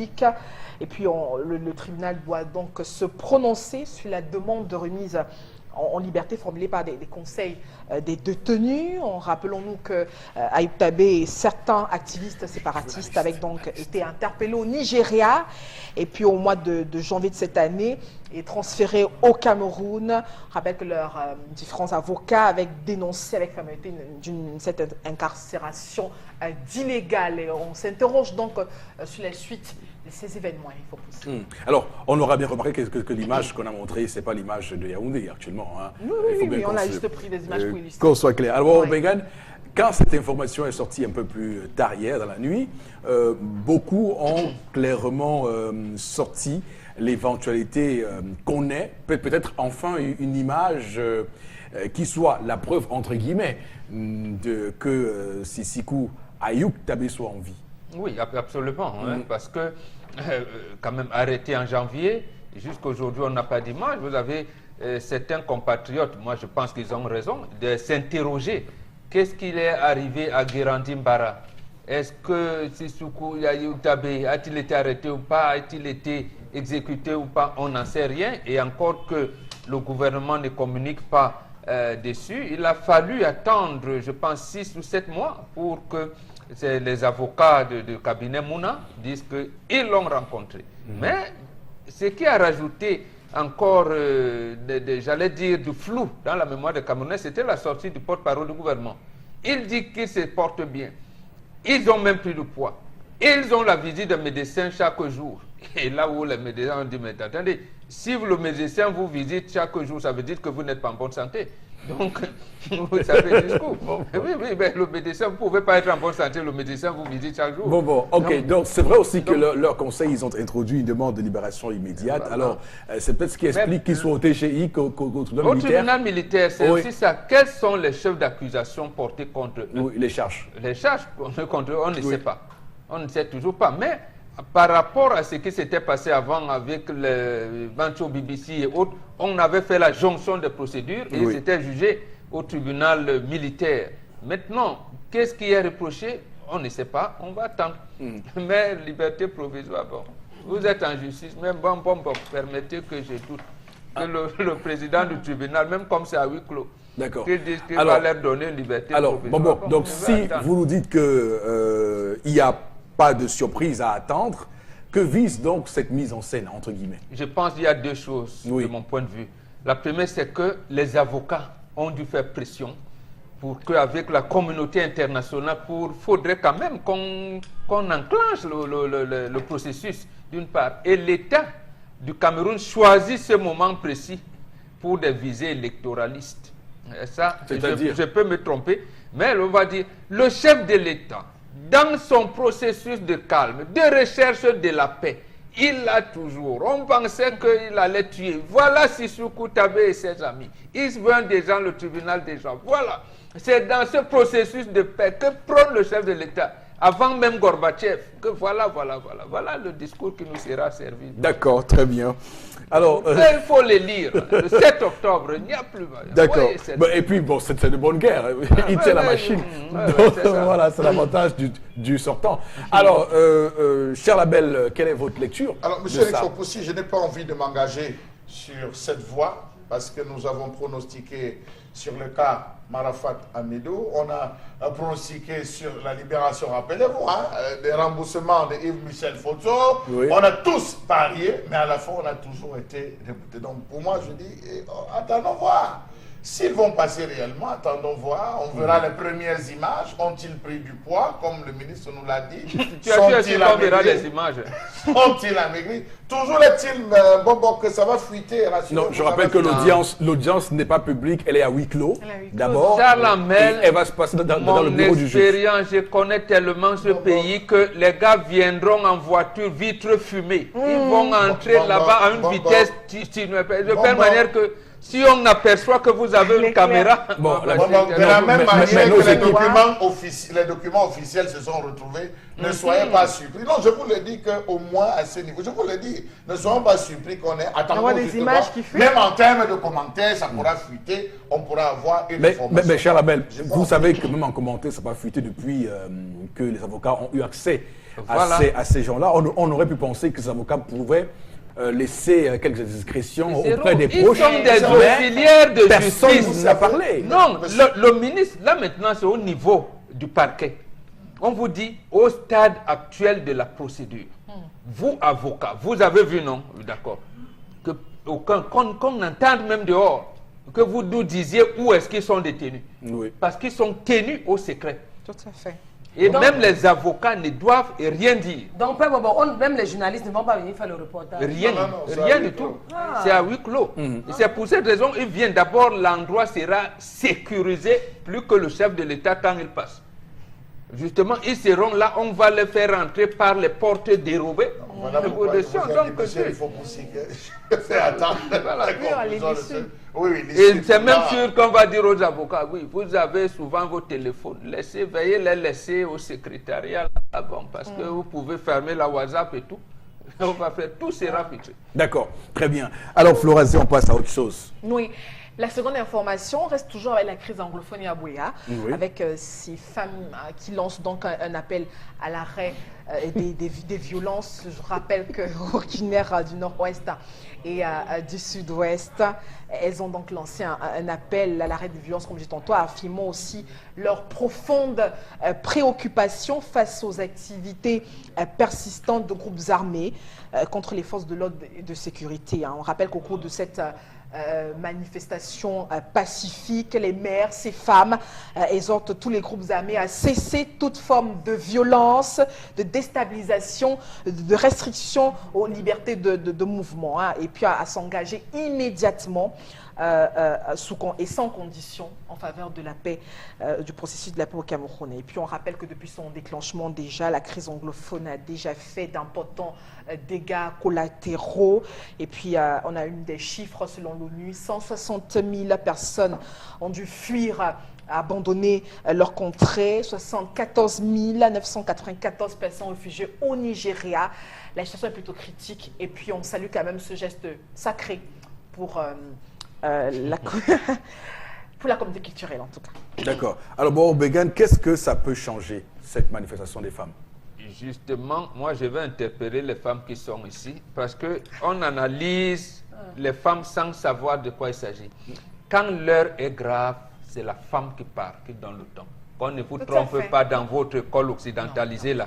Parce qu'on vous a dit que la société primitive est que dans la société traditionnelle africaine. Je pense que pour ce cas de la crise anglophone, c'est la deuxième fois que les femmes sortent. Tout à fait, oui. La première fois, c'était le 22 septembre 2017.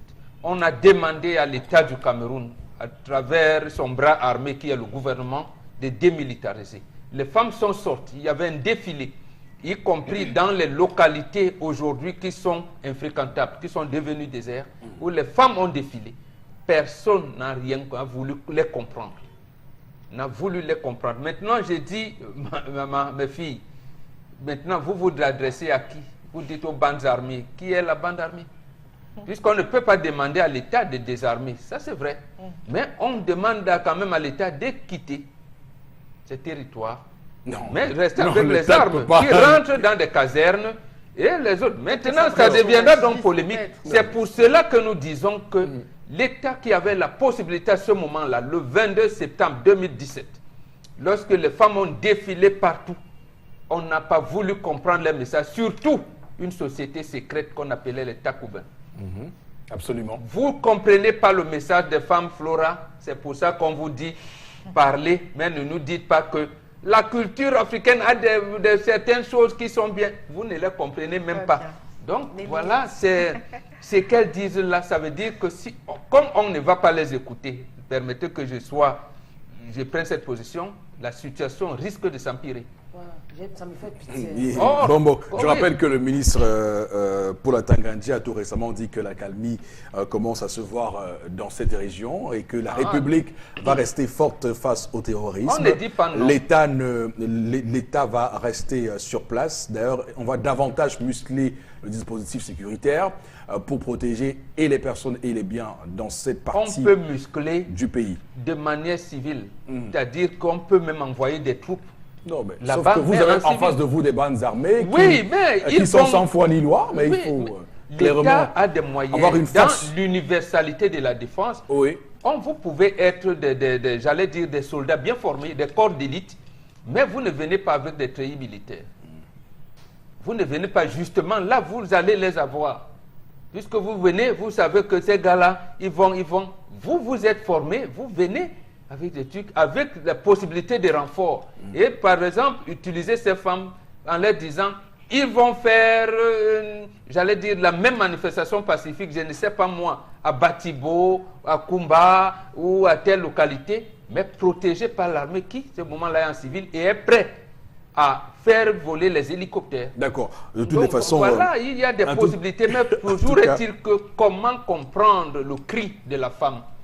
Le comprendre surtout dans ce contexte-là, en amplifiant les solutions politiques qui sont demandées. Absolument. Mais pour l'armée camerounaise, elle doit rester sur le terrain parce que c'est la mission régalienne de l'État qui, comme vous le savez, dispose du monopole de la violence légitime. Charles Bachou, quel est votre regard sur cette manifestation des femmes? Monsieur ce sitting? J'ai bien peur de vous dire que c'est un coup d'épée dans l'eau. Un coup d'épée dans l'eau. Pourquoi? Parce que M. Éric Foposi, ce n'est pas d'aujourd'hui que les voix s'élèvent pour décrier la situation que vivent ces différentes régions. Plus on décrit, plus ça s'enlise.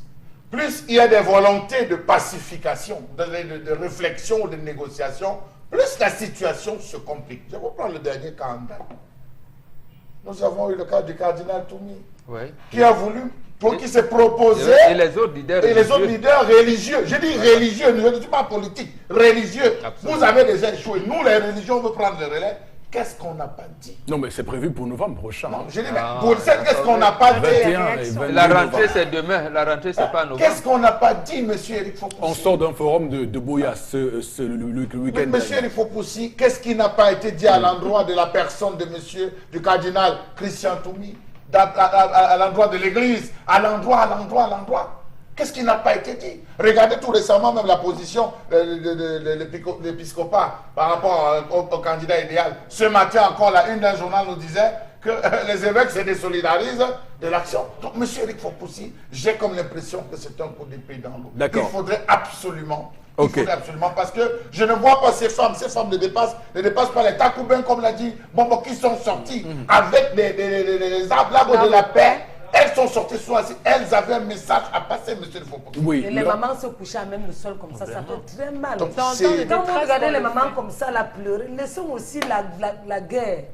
Wow, c'est compliqué, monsieur le flic, c'est compliqué. Ça fait mal, les images là me font c'est très compliqué. Je crois qu'il faudrait maintenant que les deux parties, parce que quand on dit même les deux parties, la partie d'en face va dire, on va négocier avec qui? Ok. Florazé, on va rapidement terminer. On clôture en sport avec Amadama qui évoque pour la première fois la possibilité de retirer la CAN au Cameroun. Je rappelle que ça fait le buzz sur la toile. Le président de la CAF a donc exprimé ses doutes sur la capacité du Cameroun à achever à temps la construction de cette infrastructure sur de la dite compétition. C'est son point de vue sur l'évolution des préparatifs de cette CAN Total 2019 qui est donc désormais on ne peut plus clair. Il se fonde sur l'indisponibilité à ce jour de toutes les infrastructures de la CAN. On rappelle que le Cameroun a engagé divers chantiers pour résorber dans le déficit et puis constater des stades de compétition, aires d'entraînement, hôtels et puis même rénovation des aéroports. En tout cas, les ouvrages sont tellement nombreux et puis les travaux, quant à eux, accusent un retard. Voilà qui est dit. Mais je rappelle que la CAF devrait se prononcer aussi pour le 30 septembre prochain de façon officielle si la question de la recevabilité ou bien alors de l'effectivité de l'organisation de la CAN au Cameroun pour l'année prochaine. Bobok. Moi, je ne dis rien. Après, Ahmad viendra dire que je n'avais rien dit. Voilà. J'avais dit ici au Maroc, on m'a dit non, je n'ai jamais rien dit, c'est les Cameroun qu'on a dit. Et puis il y a comme une instrumentalisation des fakes. C'est une fake news parce qu'il ne l'a jamais dit et les gens publient ça, les gens en profitent pour ternir l'image du Cameroun. Donc il a enlevé Non, il n'en est rien. Le 30 septembre. Il n'a pas enlevé. Moi, simplement, comme citoyen, j'ai dit que ce n'est pas opportun. Maintenant, le président de la République a dit que vous aurez. Je vais faire. Donc, on attend, peut-être va faire. D'accord. Merci beaucoup, Florazé, pour ces informations. On va prendre quelques messages avec vous, les réactions des téléspectateurs qui nous écrivent sur les différents sujets que nous abordons autour de cette table, puisqu'il y a, comme vous le savez, cette perche interactive qui colle à ce programme. Alors, première réaction, je suis à Ombé, je travaille... il travaille dans une entreprise de la place, on paye 200 francs par heure. C'est très grave. C'est Ernest qui donne un témoignage de lui dans cette partie du pays. Le problème de bas salaire au Cameroun provient du capitalisme et de l'égoïsme aussi de certains dirigeants camerounais. Parce que ces dirigeants veulent tout simplement mener une vie aisée. Et puis, elles sont obligées de rémunérer un salaire très bas aux travailleurs. Autre réaction, la femme n'est pas une mère poule pour prendre en un coup chaque chose à son temps. Si la femme veut faire des enfants, l'homme qui va donc se plaindre demain, c'est Erika depuis Yaoundé qui réagit. Voilà. Et un dernier message pour sortir de cette séquence. Juste pour dire que lorsqu'on est pour des accouchements rapprochés, de nombreux cas peuvent survenir, surtout dans le système que vous décrivez ce matin. La femme qui souffre, c'est Annie qui réagit ce matin. D'accord, mesdames, messieurs, continuez à nous envoyer vos différents messages pour réagir au sujet que nous développons sur cette table. Voici la suite du Zénith. Tu vas acheter ou vendre des produits au Cameroun? Gagne du temps en faisant tes courses avec Shopping List. Grâce à son approche online to offline, Shopping List assure la proximité entre le client et le vendeur en proposant des articles des boutiques près de chez toi à des prix toujours négociables. Tu peux prendre rendez-vous chez le vendeur qui s'occupe lui-même des transactions financières ou te faire livrer directement par nos partenaires car Shopping List ne possède aucun magasin de stockage. Alors qu'attends-tu? Rendez-vous sur Shopping List et fais tes courses en toute tranquillité. Shopping List et en marketplace. Et donc, pour en parler, nous avons en plateau Ouliane Zangué. Il est responsable commercial. Bonjour. Bonjour, monsieur. Et donc, on commence par vous. C'est quoi Shopping List? Oui, merci de passer la parole. En fait, Shopping List, en fait, c'est une place de marché qui a été conçue par l'entreprise Unisoft Cameroun. Alors, cette place de marché a une particularité. Elle met en contact les consommateurs avec les clients. Alors, donc, nous particulièrement, on ne détient pas de stock, ce qui fait que les consommateurs et les clients, en fait, ont un contact humain qu'ils mettent en place lors des différents achats. Donc, de ce fait, on se positionne comme l'une des entreprises de e-commerce au Cameroun. D'accord. Qui se veut concurrentiel, dans la mesure où on ne fait rien identique à ce que les autres font. Et on se dit, avec un peu plus de travail et d'ardeur, on pourra se positionner à une échelon africaine. D'accord. À vos côtés, on a Larissa Nomo, elle est chargée du marketing et de la com. Alors, bonjour. Alors, quels sont les avantages que vous offrez chez Shopping List? Bonjour aux téléspectateurs. C'est Odilon Tayo qui prend la parole. Je prends la parole D'accord, à la place de Larissa Nomo. Voilà, c'est Odilon Tayo, chargé de numérisation. Voilà. Donc, quels sont les avantages que vous offrez? Voilà, les avantages sont nombreux et je ne peux les énumérer tous. Alors, le principal avantage de Shopping List, c'est que nous n'intervenons pas dans les transactions financières entre nos partenaires et les clients. Et ensuite, lorsque nous créons votre boutique en ligne chez nous, nous vous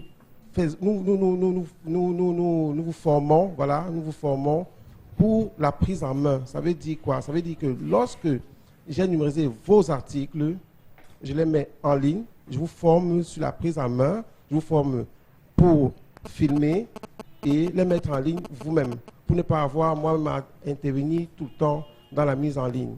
Et un autre avantage, c'est que nous n'intervenons pas dans vos ventes. Nous ne voulons pas savoir quel chiffre vous avez fait, parce que vous intervenez directement, vous vous adressez directement à vos clients. Vous avez la possibilité de présenter vos articles aux clients physiquement. D'accord. Donc, on revient sur Larissa Nomo. Quelles sont les actions que vous menez, actions de communication, j'ai envie de dire, pour mieux vous faire connaître? Bonjour, monsieur. Bonjour. Effectivement, actuellement, nous sommes en pleine campagne de communication dans la ville de Douala. La campagne a débuté le 16 août dans la ville de Douala et le 20 dans la ville de Yaoundé. Bon, on vient de terminer une caravane dans la ville de Yaoundé qui nous a permis de passer chez nos différents partenaires. Les partenaires sont la papeterie Librairie du Savoir, Nougima à Yaoundé, EcoBook ici à Douala. Et également, nous avons Kias, notre partenaire Kias. Bon, qu'est-ce qui se passe actuellement? Nous avons mis sur pied un jeu concours pour permettre à tous les parents de gagner des lots pour la rentrée scolaire, pour nos bouts de chou, nos winners qui sont effectivement à l'honneur. Le jeu concours est simple. Vous faites des achats chez notre partenaire, vous retirez votre ticket de caisse, vous inscrivez le nom de votre enfant ou le vôtre, plus votre numéro de téléphone, et vous le déposez dans l'urne présente sur le lieu de vente. Participer, le tirage au sort aura effectivement lieu sur la chaîne Equinox TV le 14 septembre 2018. Merci beaucoup à vous. Prix toujours négociable. Tu peux prendre rendez-vous chez le vendeur qui s'occupe lui-même des transactions financières. Tu vas acheter ou vendre des produits au Cameroun? Gagne du temps en faisant tes courses avec Shopping List. Grâce à son approche online to offline, Shopping List assure la proximité entre le client et le vendeur en proposant des articles des boutiques près de chez toi à des prix toujours négociables. Tu peux prendre rendez-vous chez le vendeur qui s'occupe lui-même des transactions financières ou te faire livrer directement par nos partenaires car Shopping List ne possède aucun magasin de stockage. Alors qu'attends-tu? Rendez-vous sur Shopping List et fais tes courses en toute tranquillité. Shopping List, your marketplace. Voilà, retour sur ce plateau, mesdames, messieurs, après cette communication. On va aller prendre quelques autres messages que vous nous envoyez avec vous, Florazé. Certaines entreprises payent bien leurs employés, mais le fait de passer par certaines sociétés de placement divise donc le salaire initial de l'employé en deux. Donc vraiment, il faut qu'on revoie ce système de société de placement qui se fout totalement du droit des travailleurs. Réaction, une autre réaction ce matin, je suis dans une autre pharmacie depuis 3 fois qu'il y a tellement de témoignages. Je touche 90 000 francs et mon patron n'a jamais augmenté mon salaire. C'était clair à Bonamou Sadi qui réagit. Et on a tellement des messages liés voilà, des messages liés au témoignage des téléspectateurs. Les Camerounais ne vivent plus, ils vivotent seuls. La minorité, justement, ne trouve pas son compte. Et puis, rendez-vous le 7 octobre pour la sanction. C'est la réaction d'un téléspectateur. C'est mon point, la sanction. Il faut sanctionner. Le problème de salaire... Il faut surtout voter utile. Voilà. Non, sanctionner, Non, je préfère on sanctionner. sanctionne celui qui a fait mal. Maintenant, utile, lui ne fait pas ce qu'il a promis de faire, on le sanctionne. Il faut sanctionner. Non, le maintenant- problème, c'est que vous ne sanctionnez pas. Maintenant, chacun doit savoir qui il faut sanctionner. Oui. Hervé à Kribi, depuis que Kribi réagit, le problème de salaire pour les Camerounais, c'est vraiment très minable. Comment quelqu'un peut toucher 28 000 francs et vivre avec ses charges? C'est déplorable, Voilà. dit-il. D'accord, merci beaucoup pour ces messages. On va y revenir. Hein. Soyez-en rassurés, madame, messieurs, vous qui nous écrivez avec beaucoup d'engagement ce matin. On va tout de suite basculer pour parler de l'Institut des sciences halieutiques, ISH. Et pour en parler, nous avons donc Jean-Bernard Elimbi qui nous a rejoint donc en plateau, comme je vous l'ai dit il y a un instant. Bonjour et bienvenue. Bonjour Eric. Et donc, qu'est-ce que l'Institut des sciences halieutiques? On va dire ça comme ça. L'Institut des sciences halieutiques est une école de l'Université de Douala, basée à Yabassi, qui forme des ingénieurs dans le domaine des sciences halieutiques. Et j'aimerais préciser ici, Eric, que c'est la seule école qui forme dans le domaine des sciences halieutiques dans toute l'Afrique centrale. Et c'est une école adaptée au contexte africain à l'heure actuelle, voire camerounais, parce qu'elle produit des valeurs sûres qui créent de la richesse, dont les ingénieurs. Je rappelle que vous êtes vous-même un ingénieur. Hein? Ah ouais, je suis ingénieur. Soit dit en passant.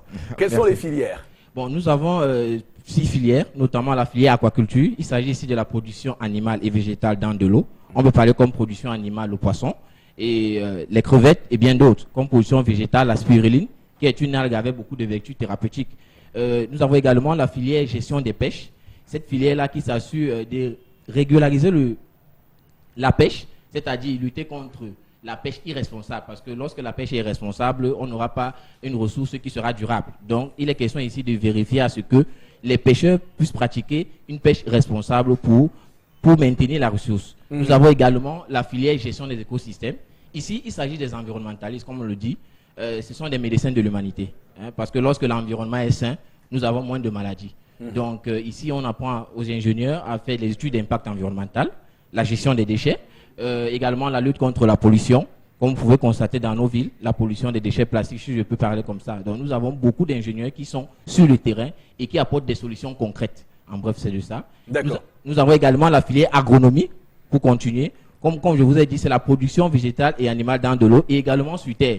Et grâce à cette similitude entre l'aquaculture et l'agronomie, nous avons pu remporter le prix d'excellence du président de la République aux derniers Jeux universitaires grâce à notre projet d'aquaponie, qui est la production de poissons et des légumes dans un système de circuit fermé à la maison. D'accord. Donc, l'Institut des sciences halieutiques, l'ISH à Yabassi. Alors, quels sont les diplômes à la sortie? Bon, nous avons plusieurs. Le premier cycle nous permet d'avoir le diplôme d'ingénieur des travaux. Le deuxième, c'est après 3 ans. Il y a une sélection qui est faite pour ceux qui partent au niveau 4, au Master 1. Et après, on peut sortir avec un diplôme d'ingénieur de conception, Bac plus 1. Et ensuite, on peut continuer avec un Master Recherche et également avec un PhD. Beaucoup se posent la question de savoir quels sont les débouchés. Les débouchés, comme je l'ai dit, sont nombreuses, mais j'aimerais d'abord préciser que l'ingénieur, déjà, est celui-là qui crée de l'emploi. C'est vrai, les conditions sont difficiles. C'est pour ça que je dis, l'Institut des sciences halieutiques est adapté, parce qu'on nous forme, on nous donne une formation concrète. Notamment, nous avons des ingénieurs à l'heure actuelle qui ont des entreprises de production de poissons dans toute la ville, dans le Cameroun entier, à l'ouest, au littoral, partout, et qui contribuent à réduire ces importations qui permettent, qui entraînent les dépenses vraiment énormes, près de 100 milliards, plus de 100 milliards de dépenses pour les importations que l'État ne fait que faire chaque année. Donc, vous voyez donc l'importance de cette école-là. L'importance capitale. Et pour y entrer, notamment un concours, comment, quelle est la date du concours? Bon, la date du concours, c'est le 12 septembre. Et les dates limites des dossiers, c'est le 11 septembre à 15h30. Et les centres de concours, les centres d'examen sont notamment à Douala, à l'université de Douala, à Yabassi, à l'Institut des sciences halieutiques, à Tchang, à la FASA, à Ngaoundéré et aussi à Yaoundé, à Kouréza Forêt-Bois, en Colbuisson. Merci beaucoup Jean-Bernard Elimbi, je rappelle ingénieur, qui nous vient de l'Institut des sciences halieutiques, l'ISH à Yabassi. Merci à vous Eric. Et donc on va tout de suite, madame, monsieur, poursuivre le programme de ce matin avec, comme vous le savez, interpellation.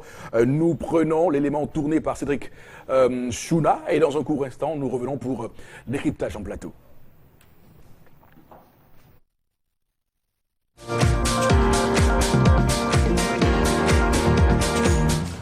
Bon, déjà, j'aimerais bien sensibiliser les jeunes comme moi particulièrement pour dire aux jeunes que bon, ne vous frustrez pas toujours par la gestion de notre pays parce que déjà, ça dépend de nous. Si on se donne à fond et on peut arriver de l'avant, qu'on laisse plus le fait qu'on dit le président a fait ci, le président a fait cela, déjà, pour moi, le président n'a pas un problème. Donc, que chacun puisse se donner à fond dans tous ces objectifs que nous faisons toute la journée.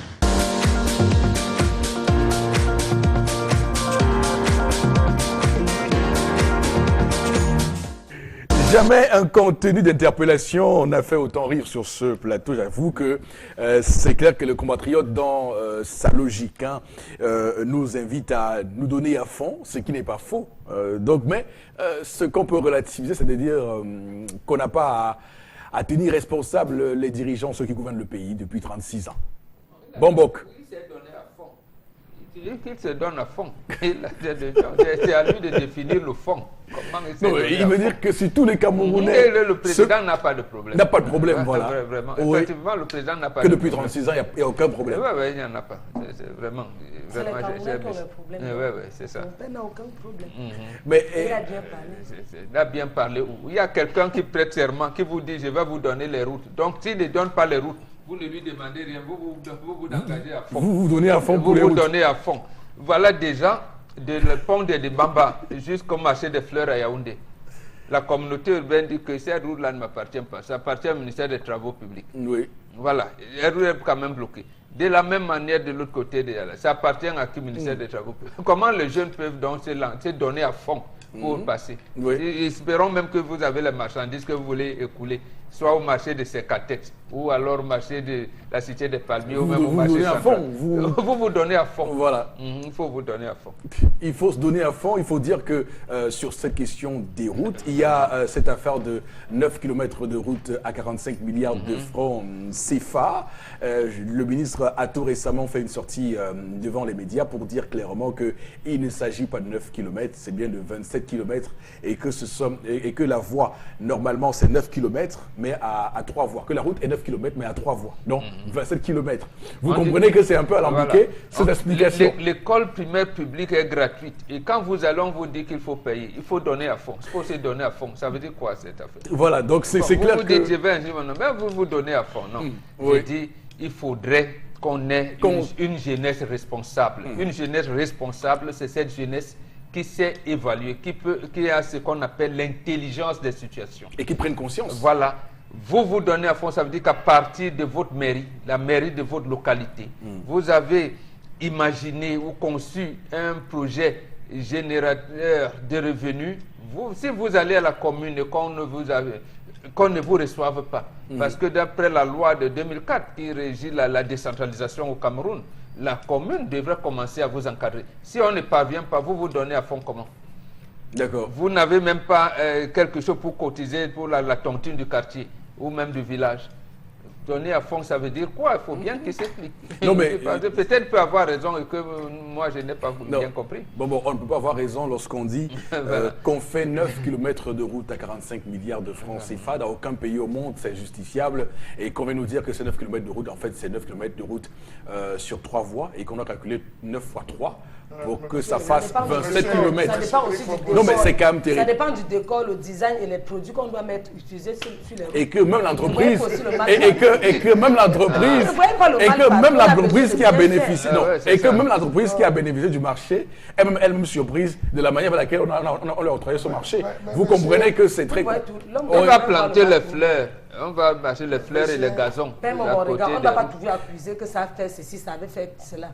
Quand quelqu'un vient te donner son devis, il connaît le décor qu'il doit faire là-bas.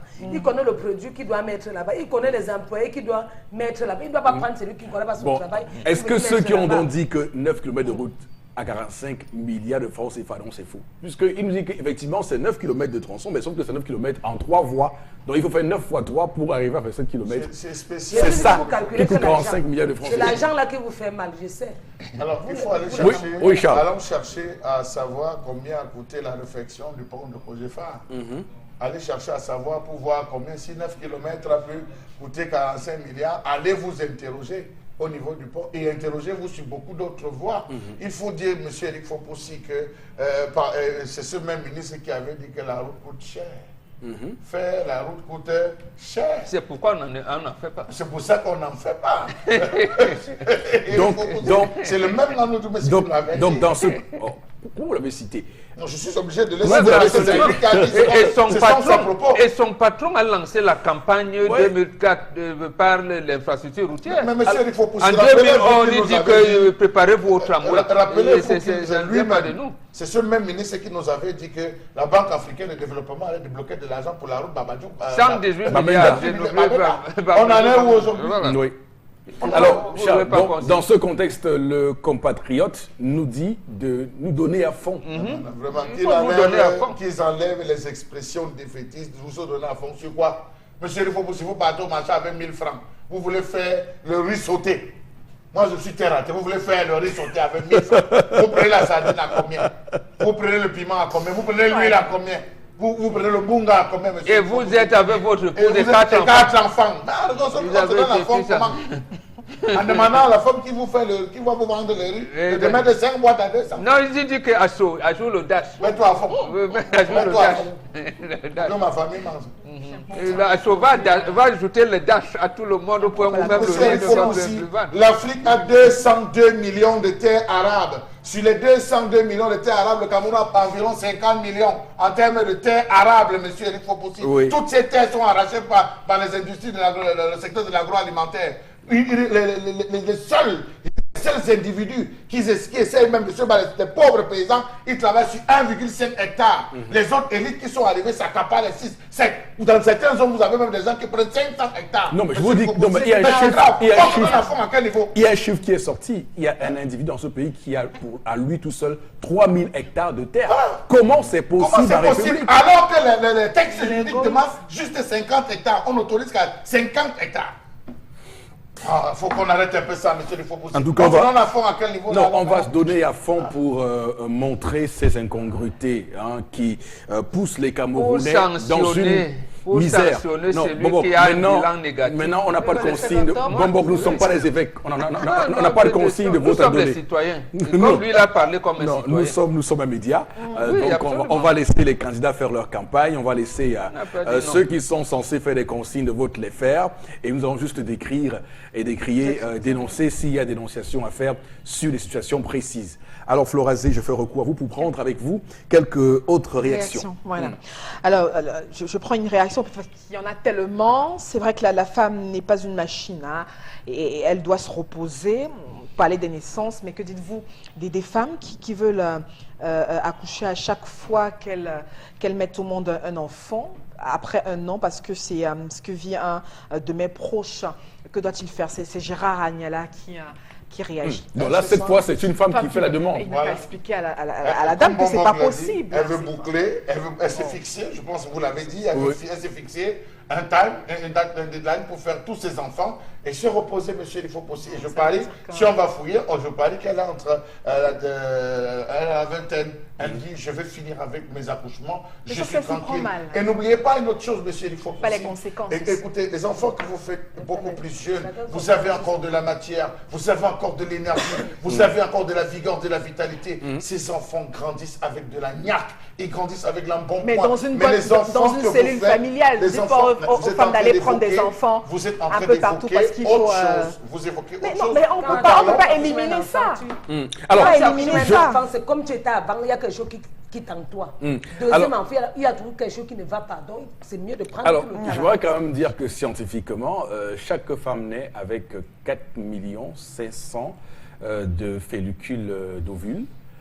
Donc, et chaque mois, lorsqu'elles font les règles, c'est au moins 3 000 à 2 000 qui s'en vont. Parce que pour l'ovule, c'est comme chez le spermatozoïde, l'ovule qui réussit à se placer, c'est celui qui s'est le plus battu entre 2000 follicules ovulaires. Et donc, plus le temps passe, plus vous diminuez votre réserve en follicule ovulaire qui n'est pas là pour toute la vie. Flora, c'est pas éliminé. Non, moi je vais dire à Flora, vous allez attendre 30 ans pour faire votre premier enfant. Très bien, ce couple peut le faire, mais c'est justement là où vous avez des risques. Vous avez plus de risques à ce moment-là pour la femme que quand elle le faisait à 20 ans. Non, mais la médecine a évolué. Mais c'est les médecins qui le disent, ce n'est pas moi. Ces femmes également sont encadrées. Voilà. Éloigné, monsieur Eric Fopoussi, de ce que je tenais à dire. Je tenais à dire que dans l'Afrique ancestrale, l'Afrique des Bantous, celle que je connais, lorsque la femme venait d'accoucher, il y avait une alimentation propice à la régénération des cellules. C'est la raison pour laquelle lorsque vous voyez une femme à l'Ouest Cameroun qui accouche, c'est un repas, on lui sert le cuit, on lui sert du couscous, on lui sert des légumes, on lui sert un ensemble. Est-ce que ça remplace le sang? Dans la régénération des cellules, monsieur Chala Membachou, laissez aussi votre dame tranquille sur le plan même sexuel. Je dis bien, mais faites la précision. Il l'appelle pas le lendemain de l'accouchement, madame. Bon, il faut le dire. Mais il fallait donc dire que le rapport dans ce n'est pas interdit pour la femme, par exemple. Pose la question simplement de Flora. On commence à quel moment dans l'Afrique traditionnelle? C'est la question que vous aurez dû poser. La femme qui accouche avec des difficultés, à quel moment doit-elle commencer? C'est la question que vous aurez dû poser, que de commencer des énoncés pour des problèmes que vous... Après 1 ou 2 ans, puisqu'on parle de naissance. Mais en temps normal, même le sang qui coule chaque Posez année, la question, on vous répond, et là maintenant vous pouvez dire si la tradition était bonne ou mauvaise. Vous ne posez pas la question, vous ne savez pas ce qui se passe, vous tirez des conclusions. Non, il a dit que ça se passe à comme ça. D'accord, alors on va continuer à lire les messages, Flora. La femme doit bien se reposer quand elle accouche. On a 2-3 ans avant de refaire une autre maternité. Et puis si le mari l'aime vraiment, il comprendra. C'est Floratine à Abouda qui réagit ce matin. Il faut que la femme s'aime elle-même. D'accord. S'aimer elle-même veut dire quoi? C'est un autre chapitre dans ce qu'on appelle mariage. Oui, allez-y, madame. Merci de lire les messages, Flora. Les produits de l'ENAM entrés avec la licence sortent en A2, donc un salaire de moins de... Non, ils ont changé. A2, oui. Donc un salaire de moins de 200 000 francs. Comment lutter contre la corruption dans ce type de situation? Une autre réaction, je pense que les salaires au Cameroun sont bas parce que le gouvernement ne pense qu'à se remplir les poches. Et puis Yann pense que laissant les Camerounais souffrir. Notre réaction ce matin, pourquoi le président ne s'attarde pas ne réagit pas sur ce problème de chômage au Cameroun, réagit un autre téléspectateur. Et puis notre réaction, je pense qu'il est temps que le gouvernement prenne ses responsabilités et fasse tout pour commencer par défendre les intérêts des employés en imposant une barrière à l'entrée, surtout au niveau de certains salaires seuil à ces employeurs s'ils veulent faire partie du fichier de certaines entreprises sociétales. D'accord, merci beaucoup pour vos différentes réactions. Merci beaucoup à vous, mesdames, messieurs. C'est sur ce que nous mettons la clé sous le paillasson. On se retrouve demain lorsqu'il sera 10h. L'émission sera rediffusée à 1h, heure du Cameroun. Que Dieu bénisse le Cameroun. Au revoir.